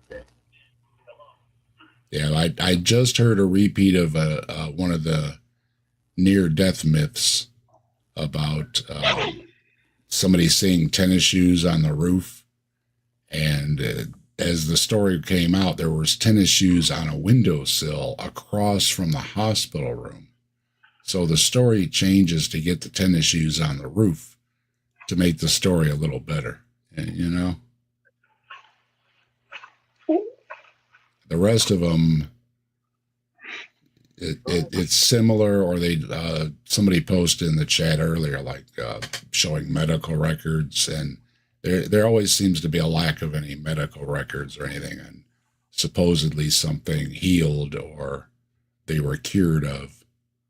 It's like it's easy to say you were cured. I saw somebody that, speaking of, they were doing faith healings, and they had this woman in the audience crying, telling this person that I'm getting a sense from Jesus that you have tumors all over inside your body and all that. And this woman's crying and everything. She's like, oh no. And he's like, but don't worry, you're healed. So she's going to run off and go to the doctor, and the doctor's going to check her out and say, no, there's nothing there. And she's going to say, oh, it's because I was healed. I used to be a newt, but then I got better. Yeah. We're glad you got better. Wolves are much better. I think you're a wolf in your avatar, right? Yeah. Okay.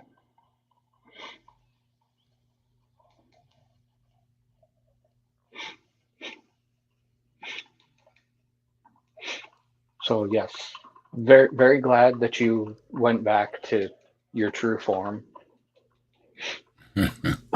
Welcome back. Actually, the true form is a penguin, but I used the wolf because I started mocking the most ridiculous internet prophets, and I thought it would be funny to have a wolf surrounded by fire, actually lecturing fundamentalist Christians on what their book actually says, and while acknowledging, yeah, this is what the book says, but they're still in God. But at least I am more accurate and care more about a religion I don't believe in than these people who make a living off suckering gullible simpletons into giving their cash in return for brain mush. Yeah. If you remove the mask, I'm actually a duck phoenix of the mallard variety. All right, I found this video. I wanted to play this video. This is one of my favorite videos. I had Tobin on, and I asked Tobin, hey, why don't you bring your guitar along and, maybe, break the guitar out a little bit and, help him out, let folks know that he's, plays music and everything and stuff, So he surprised me when he showed up. He wrote a song just for the cryptid folks and my cryptid side with the Bigfoot stuff and everything. And it's one of my favorites, and I wanted to play it. I hope Tobin's doing all right out there. I know Tobin was moving around and everything and stuff. So, hey, Tobin, hope everything's going all right. Hope to hear from you again soon. I saw him on a stream recently, so it was good to see him. So give this a listen real quick.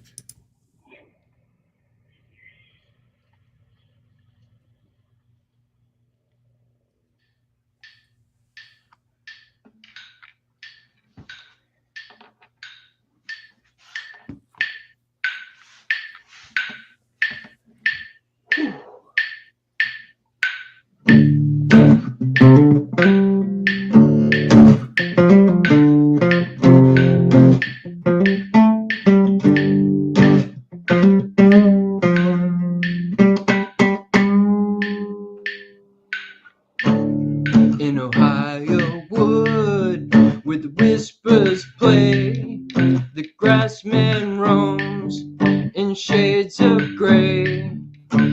Bigfoot joins a legend's dance, forest secrets their only trance.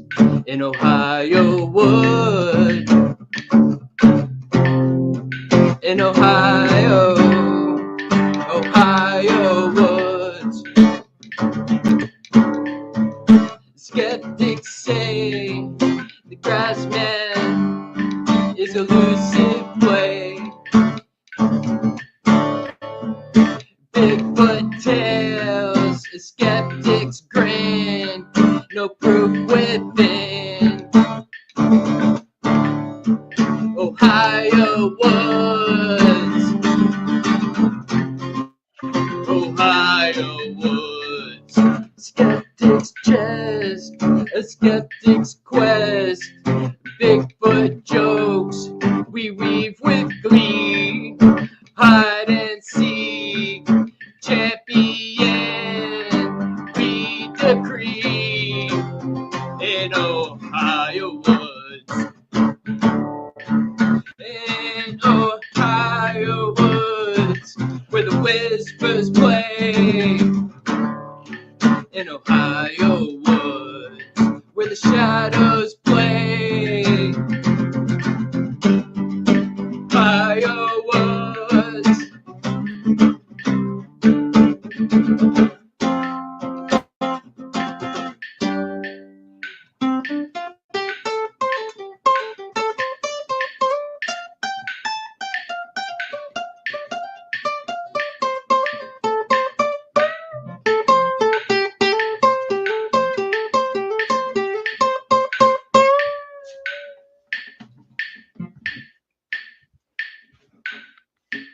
Thank y'all.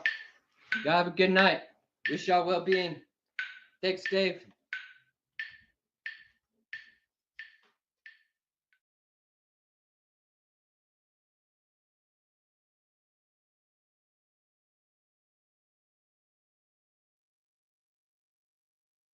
I just sent you a private message, Dave.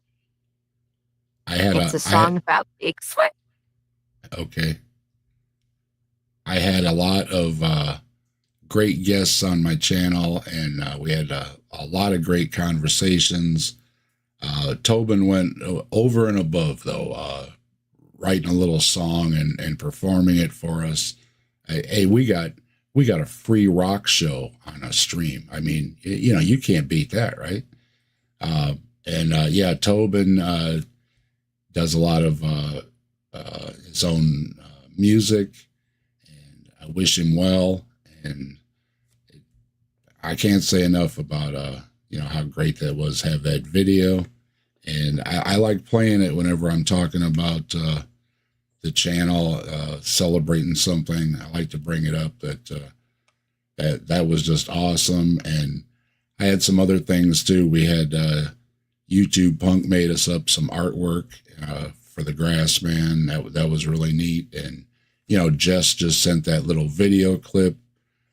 Geo Sam sent me a video clip of a Captive Desk animation.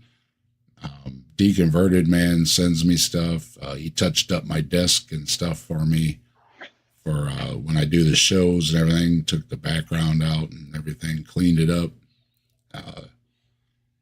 just so many folks. Appreciate it all. I appreciate you sending me stuff. Appreciate your help fixing stuff up, and yeah, giving me the little clips and everything. It's all that's greatly appreciated. Love it, love it, love it. Now, what you got, Rex?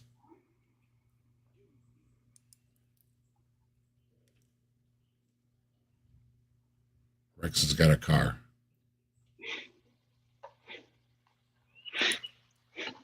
I mean, it looks like a nice car. Is that the car from Supernatural? Not Not sure. specifically the car from it, but like it looks similar to my untrained eyes. I don't know if Rex is still there.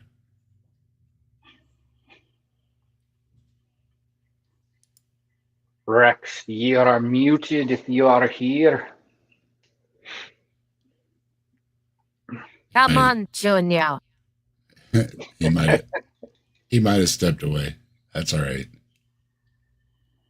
Yeah, folks probably know, most of you know that I also do the cryptid stuff and everything. So Bigfoot and the Grassman, and Ohio is the Grassman, and so yeah, Tobin threw it all together into what we call Ohio Woods. So I've got my own Bigfoot song, and it's pretty awesome. And I also, when I'm looking around for music on YouTube, every once in a while, I'll come across Tobin, or Look at the Trees pulled out his guitar once or twice too, and those come up in the search, and it's like, hey, I know that guy. So We it's need always more content from Look at the Trees. Look at the Trees has great content, doing a lot of outdoorsy stuff these days. You want to learn how to set a snare trap or start a fire or any of those things, Trees has been covering a lot of that stuff. Actually, speaking of trees, I've been trying to get somebody to take this question here, and seeing as we're here with a cryptid man, so these trees that like instantly convert me to Christianity, they have to be cryptids, right? There are what are they called? The screaming trees or something like that. Bree's covered them before. Well, I'm That- speaking of like, you ask for proof for Christianity and they go, look at the trees. Yeah. So these That's trees where that I'm the supposed name to look comes at, from. they I thought it must- was Yeah. Well, I discussed it with Trees in an interview, so you can check out on my channel right from Look at the Trees, about looking at the trees and what it means to look at the trees. Yeah. it just trees. I just But they- as far as making them out to be a deity or something like that, well, I think they're supposed to be I like guess, a miracle. Like yeah, you ask for the miracle that proves God, and they go, Sure. look at the trees. yeah. Look at a And- sunrise, look at a newborn baby, and at the same time, I say, oh yeah, I love that stuff. I love to just look at the trees and at the park or something, and Yeah. seeing my baby born was one of the greatest things you can experience in life. Sure, believe- But just great, grand, profound experiences, but I didn't see an angel there though. and Yeah. just think, if there is a God that God invented worms that likes children, that would be a cunt. Yeah, I bring up the Lao Lao worm often. I think Attenborough might have covered it, that spends its entire lifetime eating out an eyeball. And it's like, yeah, that was a heck of a creation there. So, and it's not the only one. There's all kind of nasty parasites out there and everything, viruses, etc. Yeah, must have been a bad day. Bad day at the creation bench. Yeah. not feeling it that day, having an attitude. Well, I'm gonna create some nasty things. I'm just having a bad day. And that's something I brought up when I was talking with Brian too. I was like, I can kind of understand the body wearing down, and as you get older, you have ailments and everything. But it seems totally against any kind of a designer or a caring, loving God that anything should happen to newborns or children, right? It seems that all goes out the window. Yeah, like The Good Place came up with the concept of just having a portal that you walk through and no longer exist. Seems like instead of having to wait to grow old and die, I could get to a point where I'm just like, it's just not worth it anymore. I wake up and I hurt, and it'd be nice to just be like, hey, I'm good, I'm golden. I think I've done everything that I am likely to be able to do that I want to do. And it, doesn't seem to be that button or portal Yeah. or whatever. I just read The Lobsterist, and in The Lobsterist, you get to decide all these things. So make sure you check out The Lobsterist. It lays out that very question. Shout out to Dan Green for writing the book and letting me narrate it for practice, and I hope everybody goes and checks that out. A lot of folks compliment my voice. They say I have a good radio voice, narrator voice, etc. So we're putting it to the test. I narrated a short little book. It's a fun book. Make sure you check it out on my channel. I narrate The Lobsterist, and maybe you'll be converted. Yeah. You get to a point, where the depression hits him, where, I don't necessarily want to do anything, but I'd have no problem with it. I'm actually thinking of volunteering in Ukraine. Again, wouldn't put anyone in danger, would put myself in danger unnecessarily.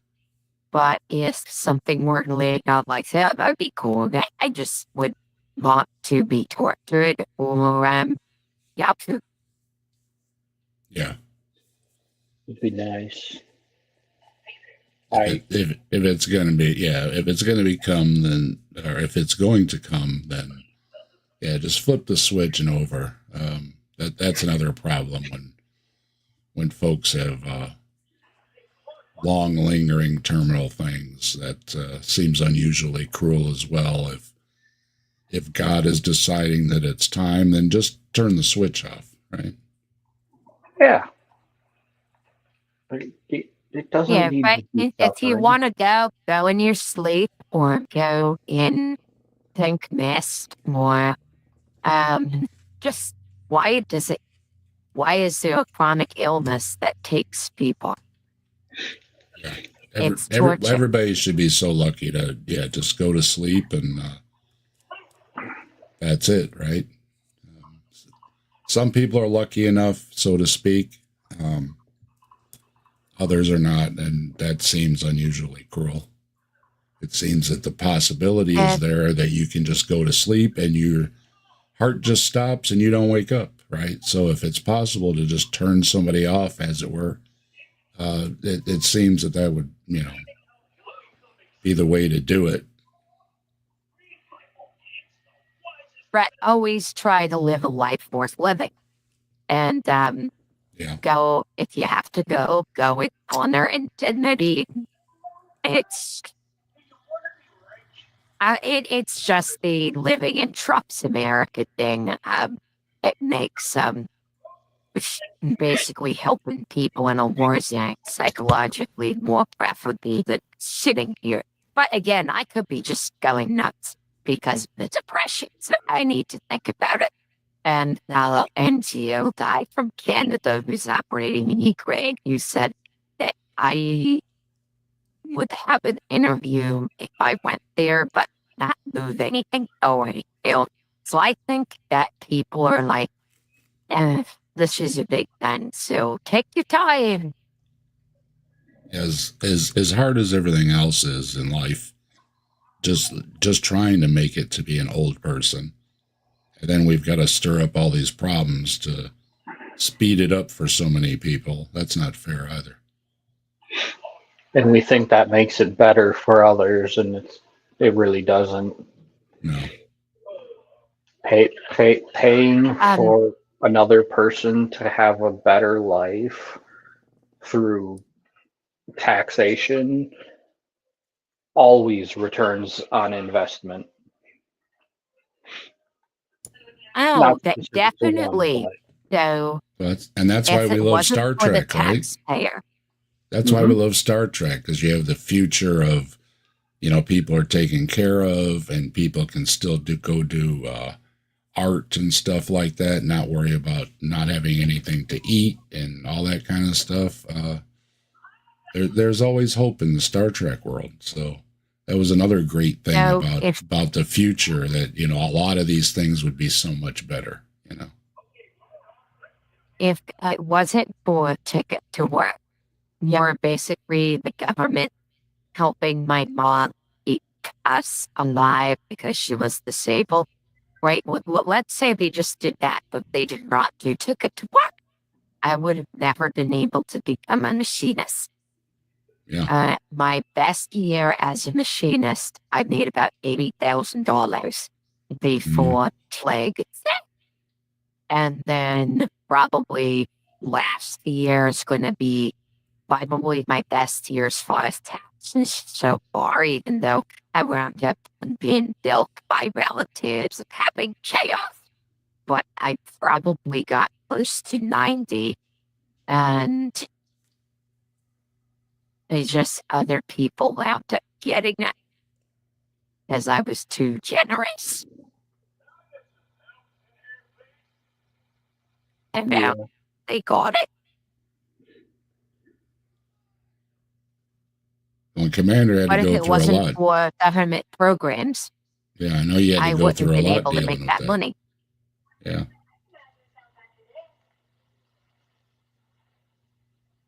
Well, that's that's the thing again. It's so expensive too, and so much paperwork and everything else on top of just trying to deal with somebody that's ill on top of everything else. It's so overwhelming.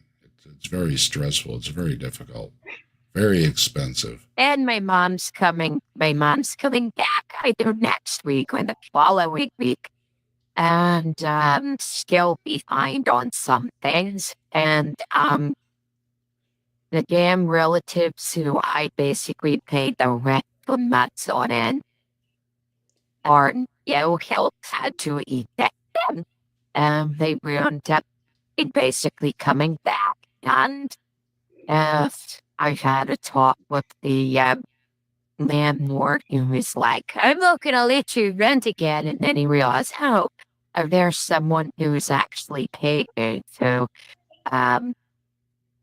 both have the option of renting that place again, where before he said, no, right, don't collapse the economy.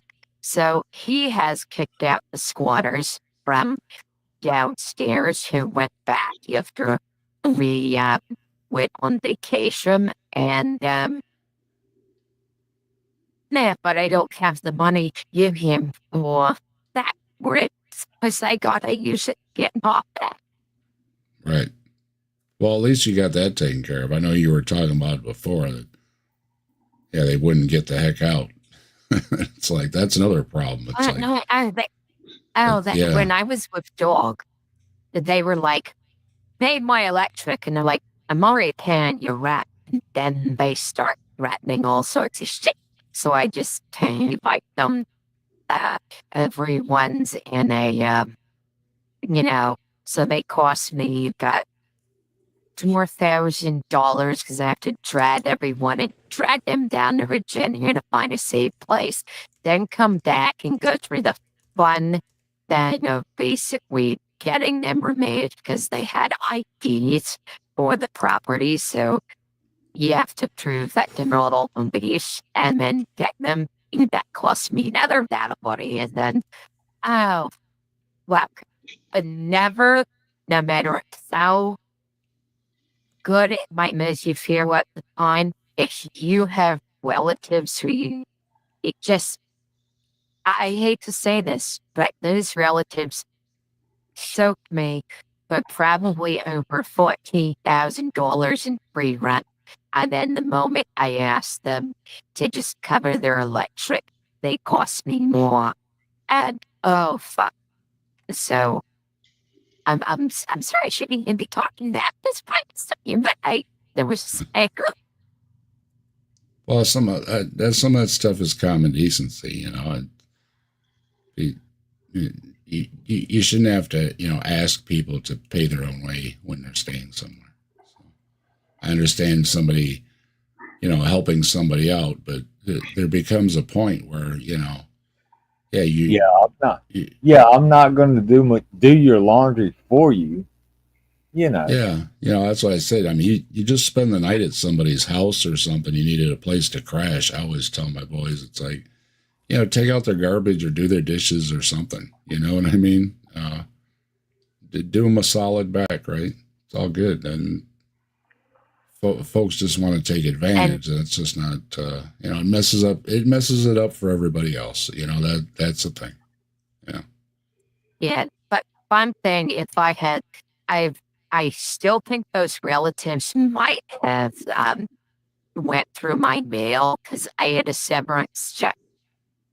Well, that's a The felony. MFI said that they did mail a severance check, but I never got it and wasn't the mail.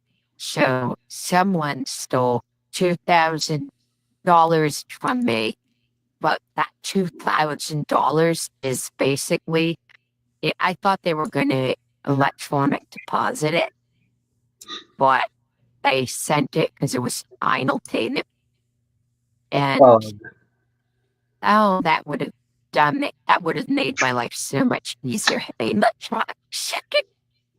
So I'm out that money. Someone got the check and they did, I don't know what the fuck with it. That's the thing. Yeah, there's so much that it's. I understand. It's so overwhelming, and it just adds to everything else. And there's just so much to deal with. Just trying to help out. I depressed everyone. we got all hail Bigfoot in the chat. I appreciate it. Birius and Bigfoot is my king. There we go. All hail King Bigfoot. I did send you a tune. Obviously, it's AI, but it's a song about a very special, fairy friend I met out in the mountains in New York. Wait, there's mountains in New York? Oh, yeah, there are. Okay, never mind. My But bad. it's almost all mountains. I was just screwing about. No, yeah. What song? Let's hear it. I've got a song backstage, but you might not want to play the video. I do not. I might have the speed. I'm not sure. I did find it message. Hold on. I That just sounds had to weird. switch it. I had to switch it over because it was in.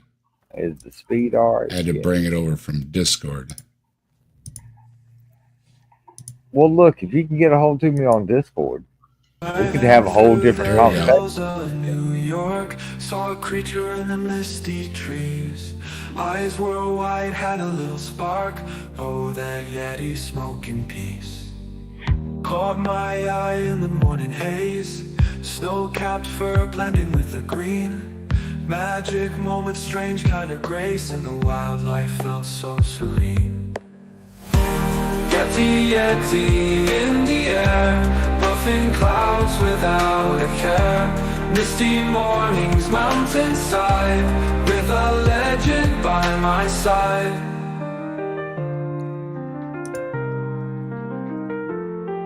Journey took an unexpected turn. Laughter echoed through the pine.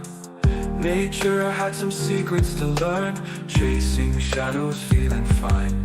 Unearthly silence broken by a smile. Echoes of ancient time. Travel together mile by mile.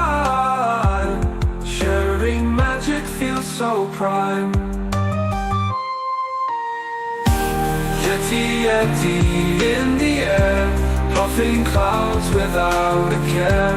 Misty mornings mountainside, with a legend by my side.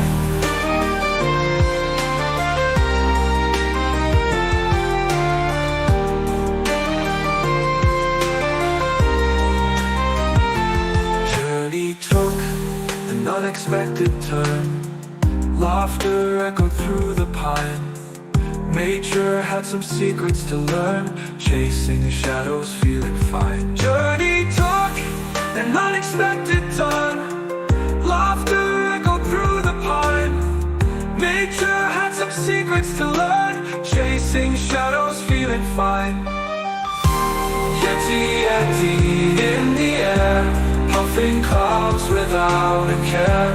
Misty mornings mountainside, with a legend by my side. With a legend by my side. With a legend by my side.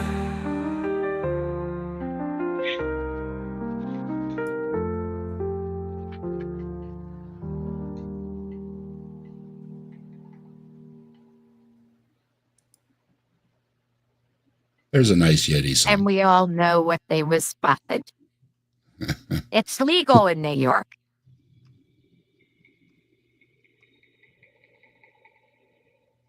I love the Bigfoot songs, and when I go over to Slim Cyborg's channel, he likes playing a little video he's got of some Bigfoot in a pink bikini dancing. It's hilarious. And speaking of, I don't want to give it away, but somebody asked me recently to do some video clips for a video they got coming out. So I don't want to give anything away, but somebody in the community is going to have a video out pretty soon. And I did some video clips for it that is related to Bigfoot. So when it comes out, I'll share it on my community post and all that. So we'll see. But yeah, it's kind of cool. Again, you know, somebody, hey, you know, Bigfoot, and they think of me and doing the different cryptid shows and everything. Bree's had me on her channel before, and you know, different folks bring me up, and Mark Reed did a Bigfoot show too, and they were looking all over to get me over there, and I did show up. I was a little late, but I did show up for the show. So yeah, a lot of folks think about me when Bigfoot comes up, and it's a lot of fun. And yeah, I wanted to say that come on now, there's more evidence for God than Bigfoot, and it's like my stance is all supernatural claims are equal in their validity. So Bullshit. if there's a God, there's a Bigfoot. If there's not a God, then there's probably not a Bigfoot. I mean, you gotta be fair, right? If you're gonna accept supernatural things, then if there's a God, then why not a Bigfoot? Right? Well, I saw Bigfoot driving. What was that road Here it's in Northeast Ohio. It's somewhere. At So any it's rate, there's an entire Salt Fork. business that There's Salt has a Fork big there. Yeah. There's a big park there. You can That's see it what, right from the highway. yeah, that's where Look at the Trees is. My YouTube contact, so to speak, to Bigfoot parts of Ohio is Look at the Trees. He's right there in Bigfoot land. And yeah, that Salt Fork area, South Fork, one of those. That's the big park there. Close enough. Yeah. Yeah. I don't want to get it wrong. Next time I get stuck in that area for a few days, like, I actually missed Salt Fork. I had it right. a It's run. Salt Fork. Salt Fork. I missed a run because I went there to pick it up, right? So I basically stopped at his truck stop, and then I weigh it in the morning, and it's like 4,000 pounds overweight. So the vehicle is about 84,000 pounds. So basically, luckily, there's no scales in between me and the truck stop. So I gotta drive it back, have Love them that. take stuff off, and then on top of that, I get back to the truck stop to weigh the thing and unlock the keys. So I spend basically hours waiting for the company to talk Freightliner. Luckily, there was a Freightliner in our dealership within Uber distance. So they cut a new key, and by the time I get back, look, I'm not being going to be able to get my location in Pennsylvania. So I got to do a 10-hour reset. And even then, when I took off, my tribes were 300 pounds heavy. So even after they took what they said was 4,000 pounds off, I still was left out because it was raining. And cops almost never at the way stations active when it's raining. So I decided to chance it, and it's actually the fuel I calculated at about 35 miles would basically make me off. So after 35 miles, I burned enough fuel to get below the threshold on the drives, but the vehicle was legal as far as overall maintenance. I'll make wait. Hold on a second. Let me drive around the parking lot for a few minutes. Yeah, that's the Salt Fork area. That's a big hot spot in Ohio for Bigfoot. The big Bigfoot shows you see on TV and everything have all been there. And there's a big annual thing there coming up. I believe it's in the spring. That's in that area. They have all kind of Bigfoot stuff going on. And Trees has been a caretaker, so to speak, of a property. So he gets to run around on a big piece of property down there too. So Bigfoot shows up down there. Trees is on the ground, camera at the ready.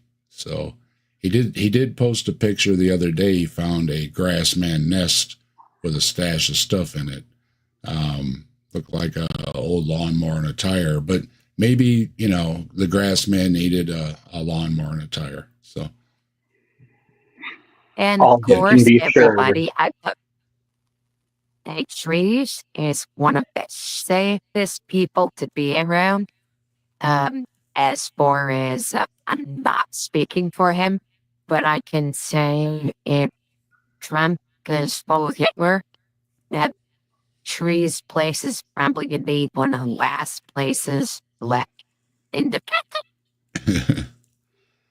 Yeah, Trees is not shy about his views about the Nazis either. So you get along really great. Yeah, Trees and I did Grassman together for a while until things changed with the internet situation and his job and everything and stuff. Because Trees and I first started talking because he had a Bigfoot story, right? So that's kind of how we became friends on the internet, was because, talking about Bigfoot, and he was one of the folks that said, "Hey, I got a Bigfoot story," so, and it, it led to a great friendship. We text each other and everything. So it's a lot of fun. It's check out. always good to remain in contact with people. Yeah. Well, we explained that, the reason Trees wasn't doing the show had nothing to do with, us or anything. It was just, how things go is all. That was just no big deal. I like talking to Trees. We had a lot of fun doing the shows and everything. And I did the interview with Trees too. You can check them all out on my channel. All the early episodes of the Grassman Chronicles, Trees is there. And then and since, we've also had guests on. So we've had Bree's been on, Stephanie's been on, Stephanie Helms. What? You have guests on your shows? What? Heck yeah. We had Joe, the Kentucky Atheist, on. When Bree was on, we were covering, it was my Scotland episode. When Stephanie was on, Stephanie does sailing. She actually is a sailor, right? So we were covering some sea monsters. So we had Stephanie come on when we were doing the sea monsters. And when I covered the Kraken, oh sorry, yeah, release the Kraken. We covered the Kraken. I think Trees might have covered the Kraken. And then we had I did a show on the Mothman. So I had Joe from the Kentucky Atheist come on because he lives in that area. So we covered the Mothman together. And when I did aliens and Area 51 and that kind of stuff, I had Blaster Master on because he had gotten a hold of me that says, "Hey, if you want to talk about aliens on a show sometime, I like talking about that stuff, right?" So it's all right. So, we had him on for that. And then I did the talking about pyramid power with Zach from the Shaken Fist. So he came on. We're talking about pyramid power. Who else? A bunch. I don't want to leave anybody out, but I probably did. There's been a bunch of folks that came on and helped me cover the cryptids, and that was a lot. Oh, Tree's brother was on too. He joined us for a Halloween episode. Oh, really? Do we have to dress up for Halloween? Tree's brother does. What's customary? Oh, fair enough. Okay. I don't know if he goes by he. I think he's they, them, maybe. I don't remember exactly. Look. I just call everybody it. That way I hate you equally. Yeah.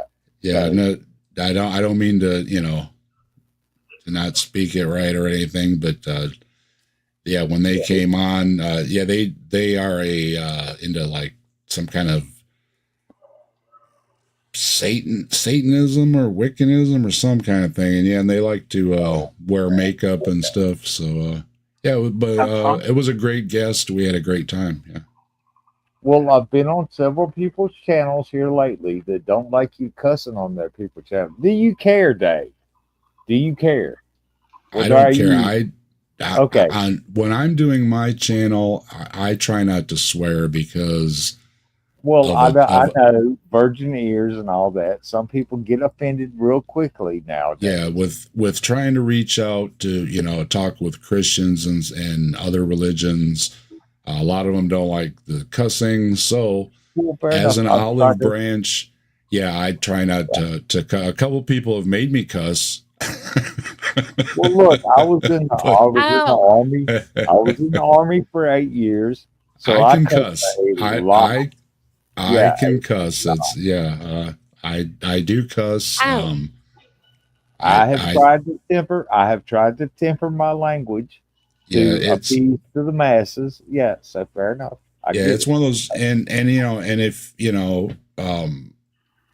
folks that want to get monetized and everything, you know, you also run into trouble with YouTube Oh. if you're dropping a lot of f-bombs. So, you know, Well, my channel will never be monetized because Yeah. I play too much Well, music. no, anybody do what they want, you know. But it's just one of those things that if you know if you're worried about it, if you already aren't, you know, trying to cuss, it's easier to not let it slip because Well, fair I get into a mode when I get on my channel. Now, sometimes when we go on other channels, you know, the f-bombs are dropping, and I might throw a few out there, but. Yeah, so Well, I look, try to I try get to, it. but I don't tell people they can't cuss or anything. I just try to ask Well, people no, to I get it. tone it down a little. Just out of the olive branch to you know who may be listening. You know, I was an enlisted grunt for 8 years, and yeah, when I got around the brass, you didn't use colorful expletives to put it. Yeah, right? Yeah. yeah. I'll Yeah, I'll they throw in for a them. moment I, that, I'm pretty sure it's they them. Can't Uh-huh. remember. I can't remember the name, or I would use the name. It's on the tip of my tongue. But a Halloween episode, they are on it, and it was a great guest. And yeah, anybody. And of course, I can't leave out Missing Mod. Missing Mod, Stephanie, Missing Mod. A lot of us know Stephanie. She's a lot of fun. She's a believer and everything, but you know, she's cool with us invading her chat. I know Rex is over there and everything. Yeah. Stephanie came on, told her Dogman story. We had a great time. It's it is my most watched video. And so, yes, great time with Stephanie. Thanks a lot, Stephanie, and anybody else that has a story. If you know somebody that has a story, Bump in the Night, Ghost story, Alien story, Bigfoot story, Dogman story, Mothman story. You got a story? You always let me know. We could do a show. Hey, I've seen a bunch of weird shit. Got a Just great saying. one. Yeah. Now a lot of But, a lot of okay, people You do. know- Hey, if I could, Dave, circle back to the Star Trek thing for a second, just for a second. Sure, no problem. What was the Star Trek invention that destroyed capitalism and saved humanity? What is it? I know the obvious answer that most people are thinking, but no, that's not right. It's the replicator. Okay, you could I was use- thinking replicator. Well, Yeah, that because was yeah, the you obvious can get what you one for want me. out of a replicator, right? Yeah, As you long could as it's feed not coin everybody operated. for nothing. Yeah, basically. Yeah, as long as it's not coin operated, right? Well, yeah, as long as you're not in quartz or something. Yeah. Yeah. I don't. Now, Forgive me, how Star does Trek the people. Ferengi Yeah, deal they. with the Federation? That's. I mean, the Federation though really doesn't have money, do What? they? Do No, they they have a don't. currency? No, not really. Well, not Really? really. But You've got the credit. I mean, yeah, but the Ferengi deal in Latin. credits are Latin. Latin. Gold That's press it. platinum. And Okay. the funny thing about gold press platinum is the gold is worthless. It's the platinum inside the gold press that's worth the money or whatever. Yeah. Yeah. It's like pressed into the gold to look pretty, but the platinum is what's worth anything. And it's like it looks like mercury, the metal mercury. It's like liquid. So yeah. Thanks for It's weird. thanks for dropping links there. Appreciate it, AR. Yeah, But no, everybody look, I check say them all out. this. I say all this because I got to drop and go check on my mom. She's got to have another surgery. I'll talk to you about it later on Discord if you want to. But yeah, it's not looking good. I'm just saying. I'm sorry But, to yeah, hear. I hope for all the best. Hey, congratulations on your 3 years, and I wish you all the best. And happy trails to everybody. One step at a time, people. That's how we have to take life. One That's right. step at a time. Take care. You too, check Rex. back. All right. Yeah, I was going to Live long say and prosper. a couple minutes here. We're going to wrap things up. It's been about 4 hours running the video beforehand and everything. But yeah, again, yeah, thanks everybody for all the views and everything, and dropping comments and likes, and people dropping in, like right now, people dropping in, all kind of great folks in the chat, helping out too, like, you know, AR dropping links, all those kind of things helps everybody out. And it's always much appreciated. We got great mods out there, like Rochelle's often in here helping out, much appreciated. Crystal helping out. All the great channels that have helped me out. I'm off and on with Mike over at Answers in Atheism. We have a lot of great discussions over there. And then I drop in with Slim Cyborg now and then just to have a little fun, right? And I drop in with, let's see, who we got in the chat? James Apperson.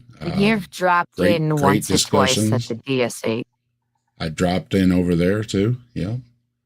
You never know where I might drop in. I like dropping in a lot of different conversations, and I like to have a lot of different conversations going on here. And again, all the great channels that we interact with, and, you know, mentioning Zach from the Shaken Fist, hey, you want to come on my channel and do something? And it's like, yeah. And then I say, hey, I got something. It's like, so they come back on your channel and you do something with them. Joe, the Kentucky Atheist, I've done a bunch of stuff with. Collaborated with, like I say, Mike and I do streams a lot together. And we also do Saturday Night at the Atheist, which I borrowed from Mike. Mike used to do the show. And I said, hey, you know, because he was talking about getting it going, and it was maybe a little lack of motivation, right? And I said, look, I'll just get it going, and, you know, you don't have to do anything. You just show up. We'll have a good time, right? And so that's what we do. So we have a good time. That Mike and Scott's often with us over there. Commander's been on before. Rex was on with us Saturday. Chris came on from the Damn Network. Bree from Hive Size been on. Stephanie's been on. Ryan's been on. Brainless comes on with us. Simos comes on with us. Joe comes on with us. James Apperson comes on with us. We've got open invites to a lot of other people to join us, so that we have kind of our regular panel going, but we got a bunch of other people coming in and out too. So we have a good time doing that over there.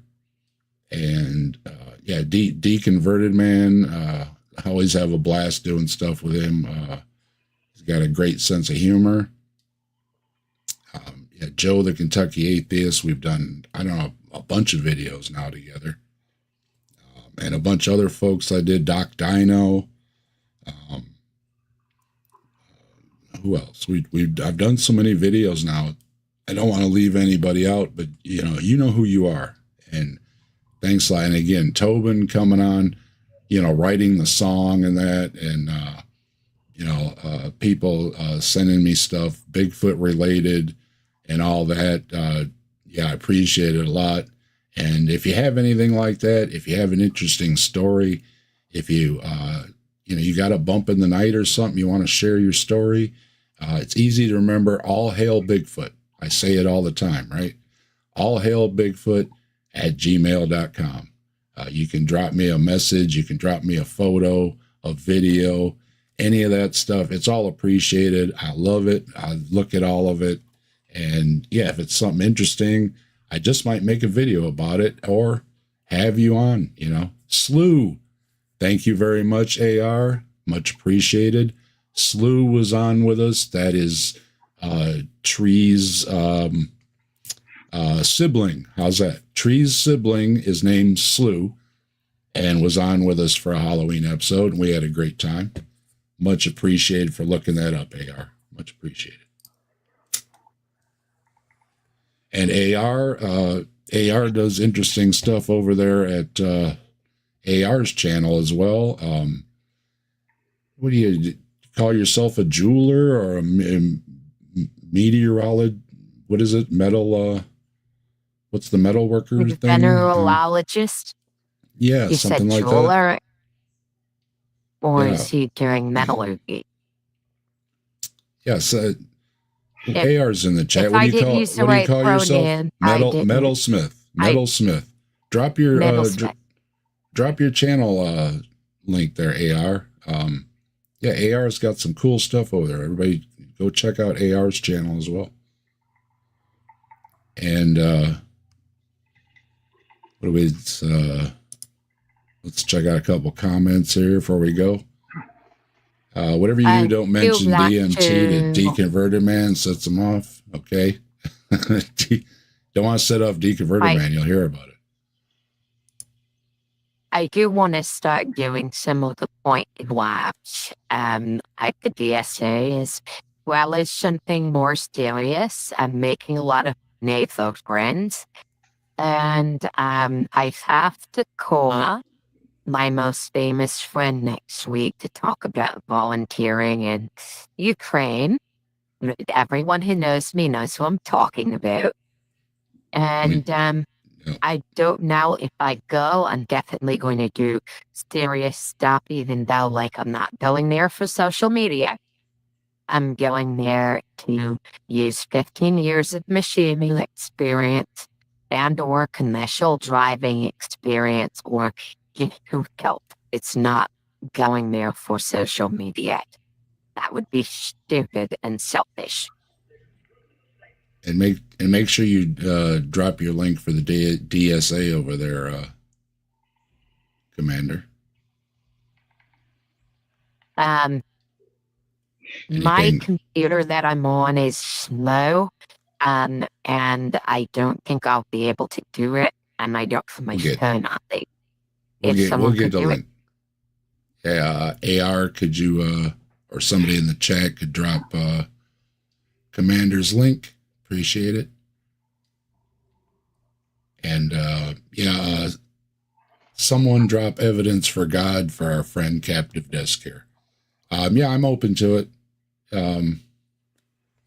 One thing about being a skeptic is you get a bad rap for being closed-minded, and I really, really try to be open-minded as possible. So if somebody wants to have a conversation like I had with Brian there, we can have a conversation. You can lay it out for me, and we can ask some questions back and forth. Have a nice little conversation. I'm open to it. Bring it by. Again, get a hold of me.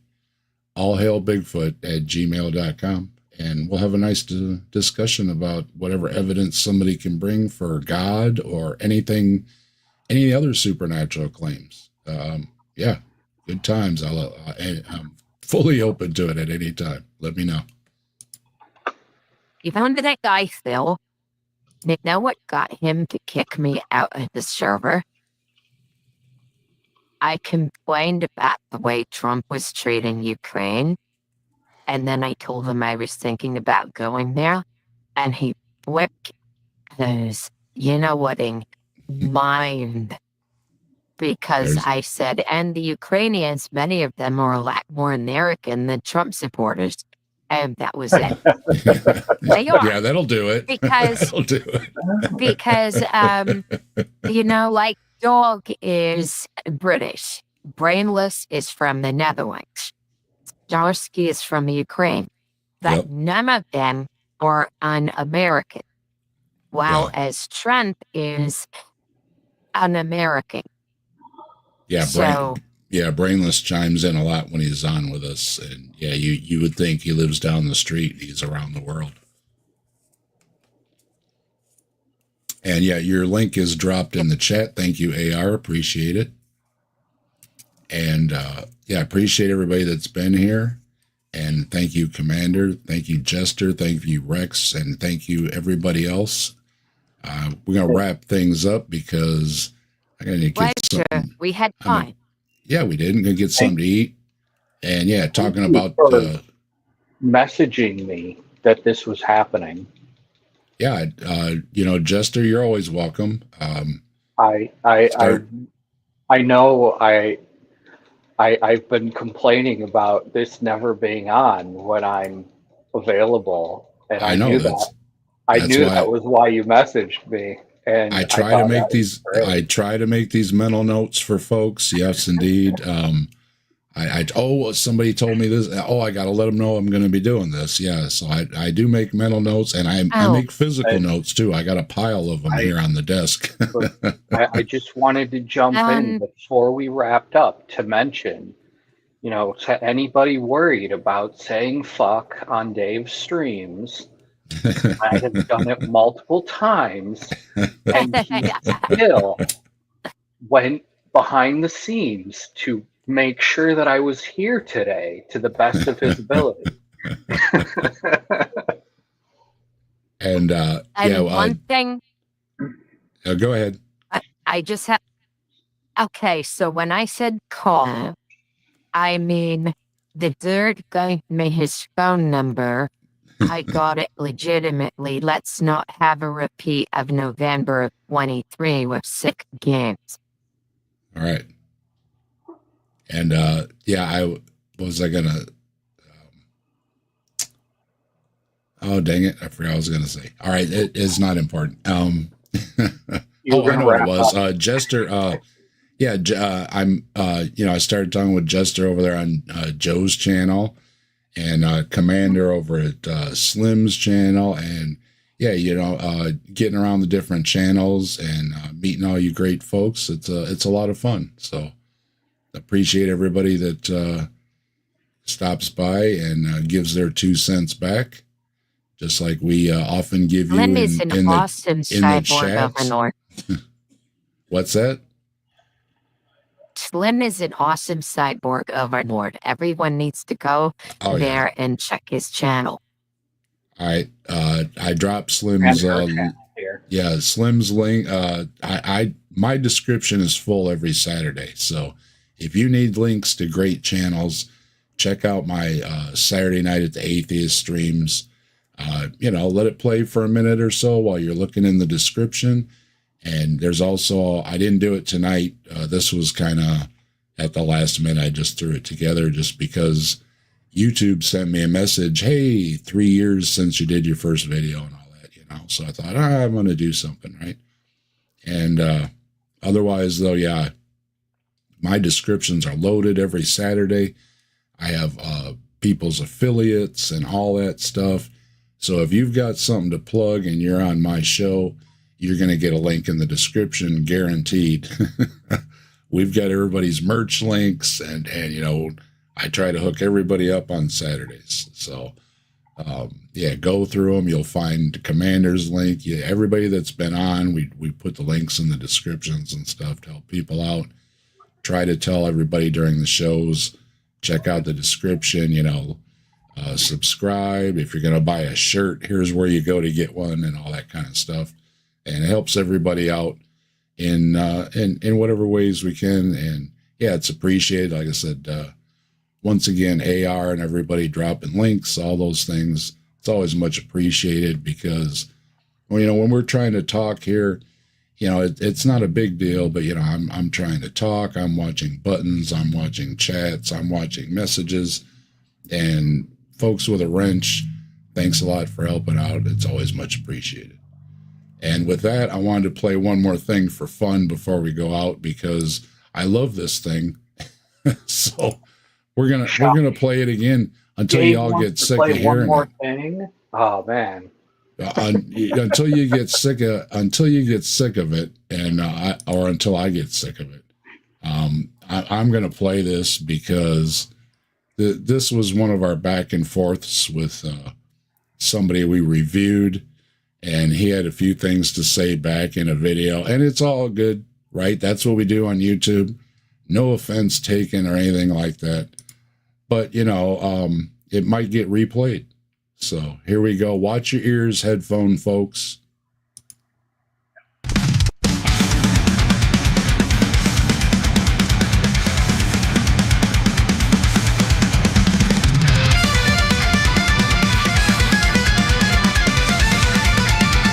No such thing as an atheist. You guys do not exist.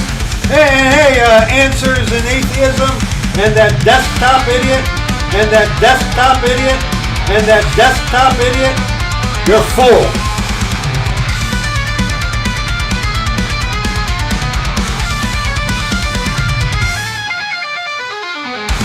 here, dead fly.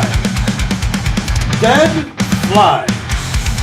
Millions and billions of years ago, in a galaxy far, far away, nothing exploded. Dead fly.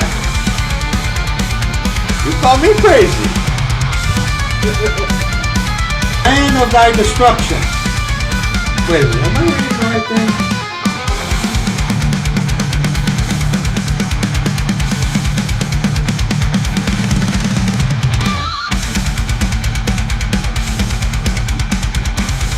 And you know what, atheist? You're right. And you know what, atheist? You're right. And you know what, atheist? You're right.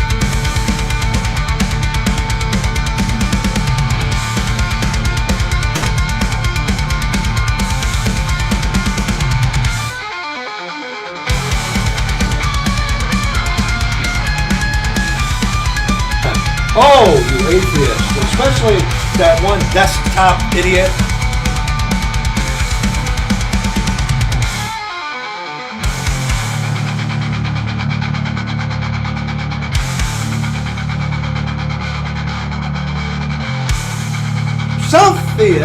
Self-theist, man of thy destruction. Wait a minute, am I reading the right thing?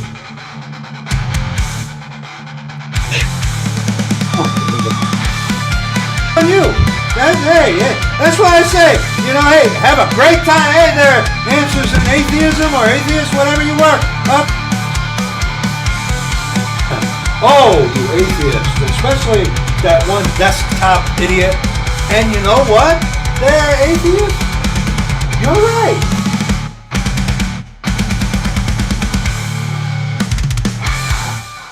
Unless the Lord Jesus Christ saves you, you are going to go to hell and burn forever.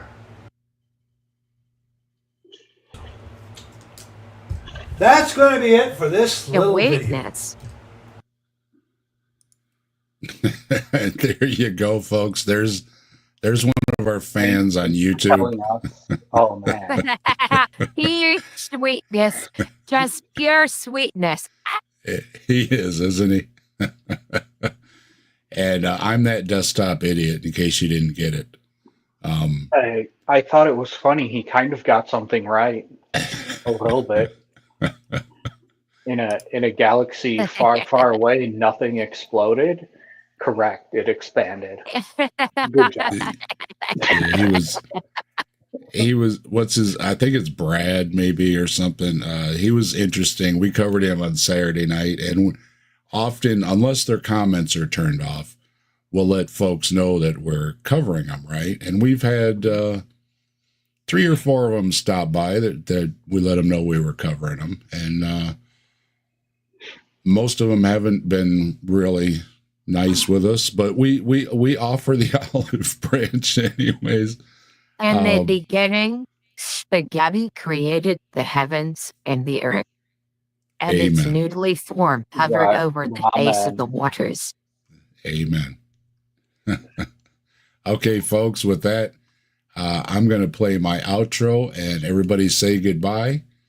And thanks again for joining me. Goodbye. And again, every Saturday, come join us. Folks are welcome. And I'm working on something new for the Grassman. Should be out soon, so look for that as well. All right?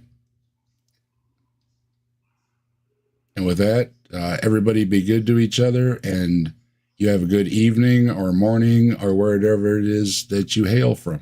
Okay? Goodbye. We love you. Have a good one.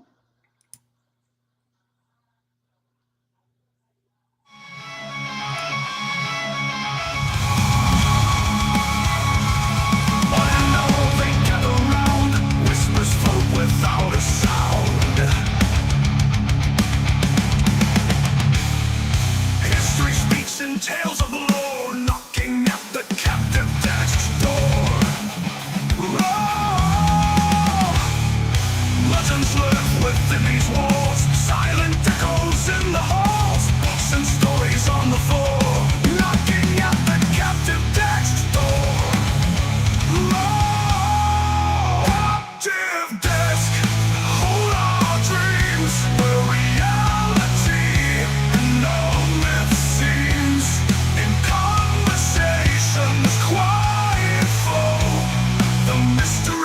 untold will know.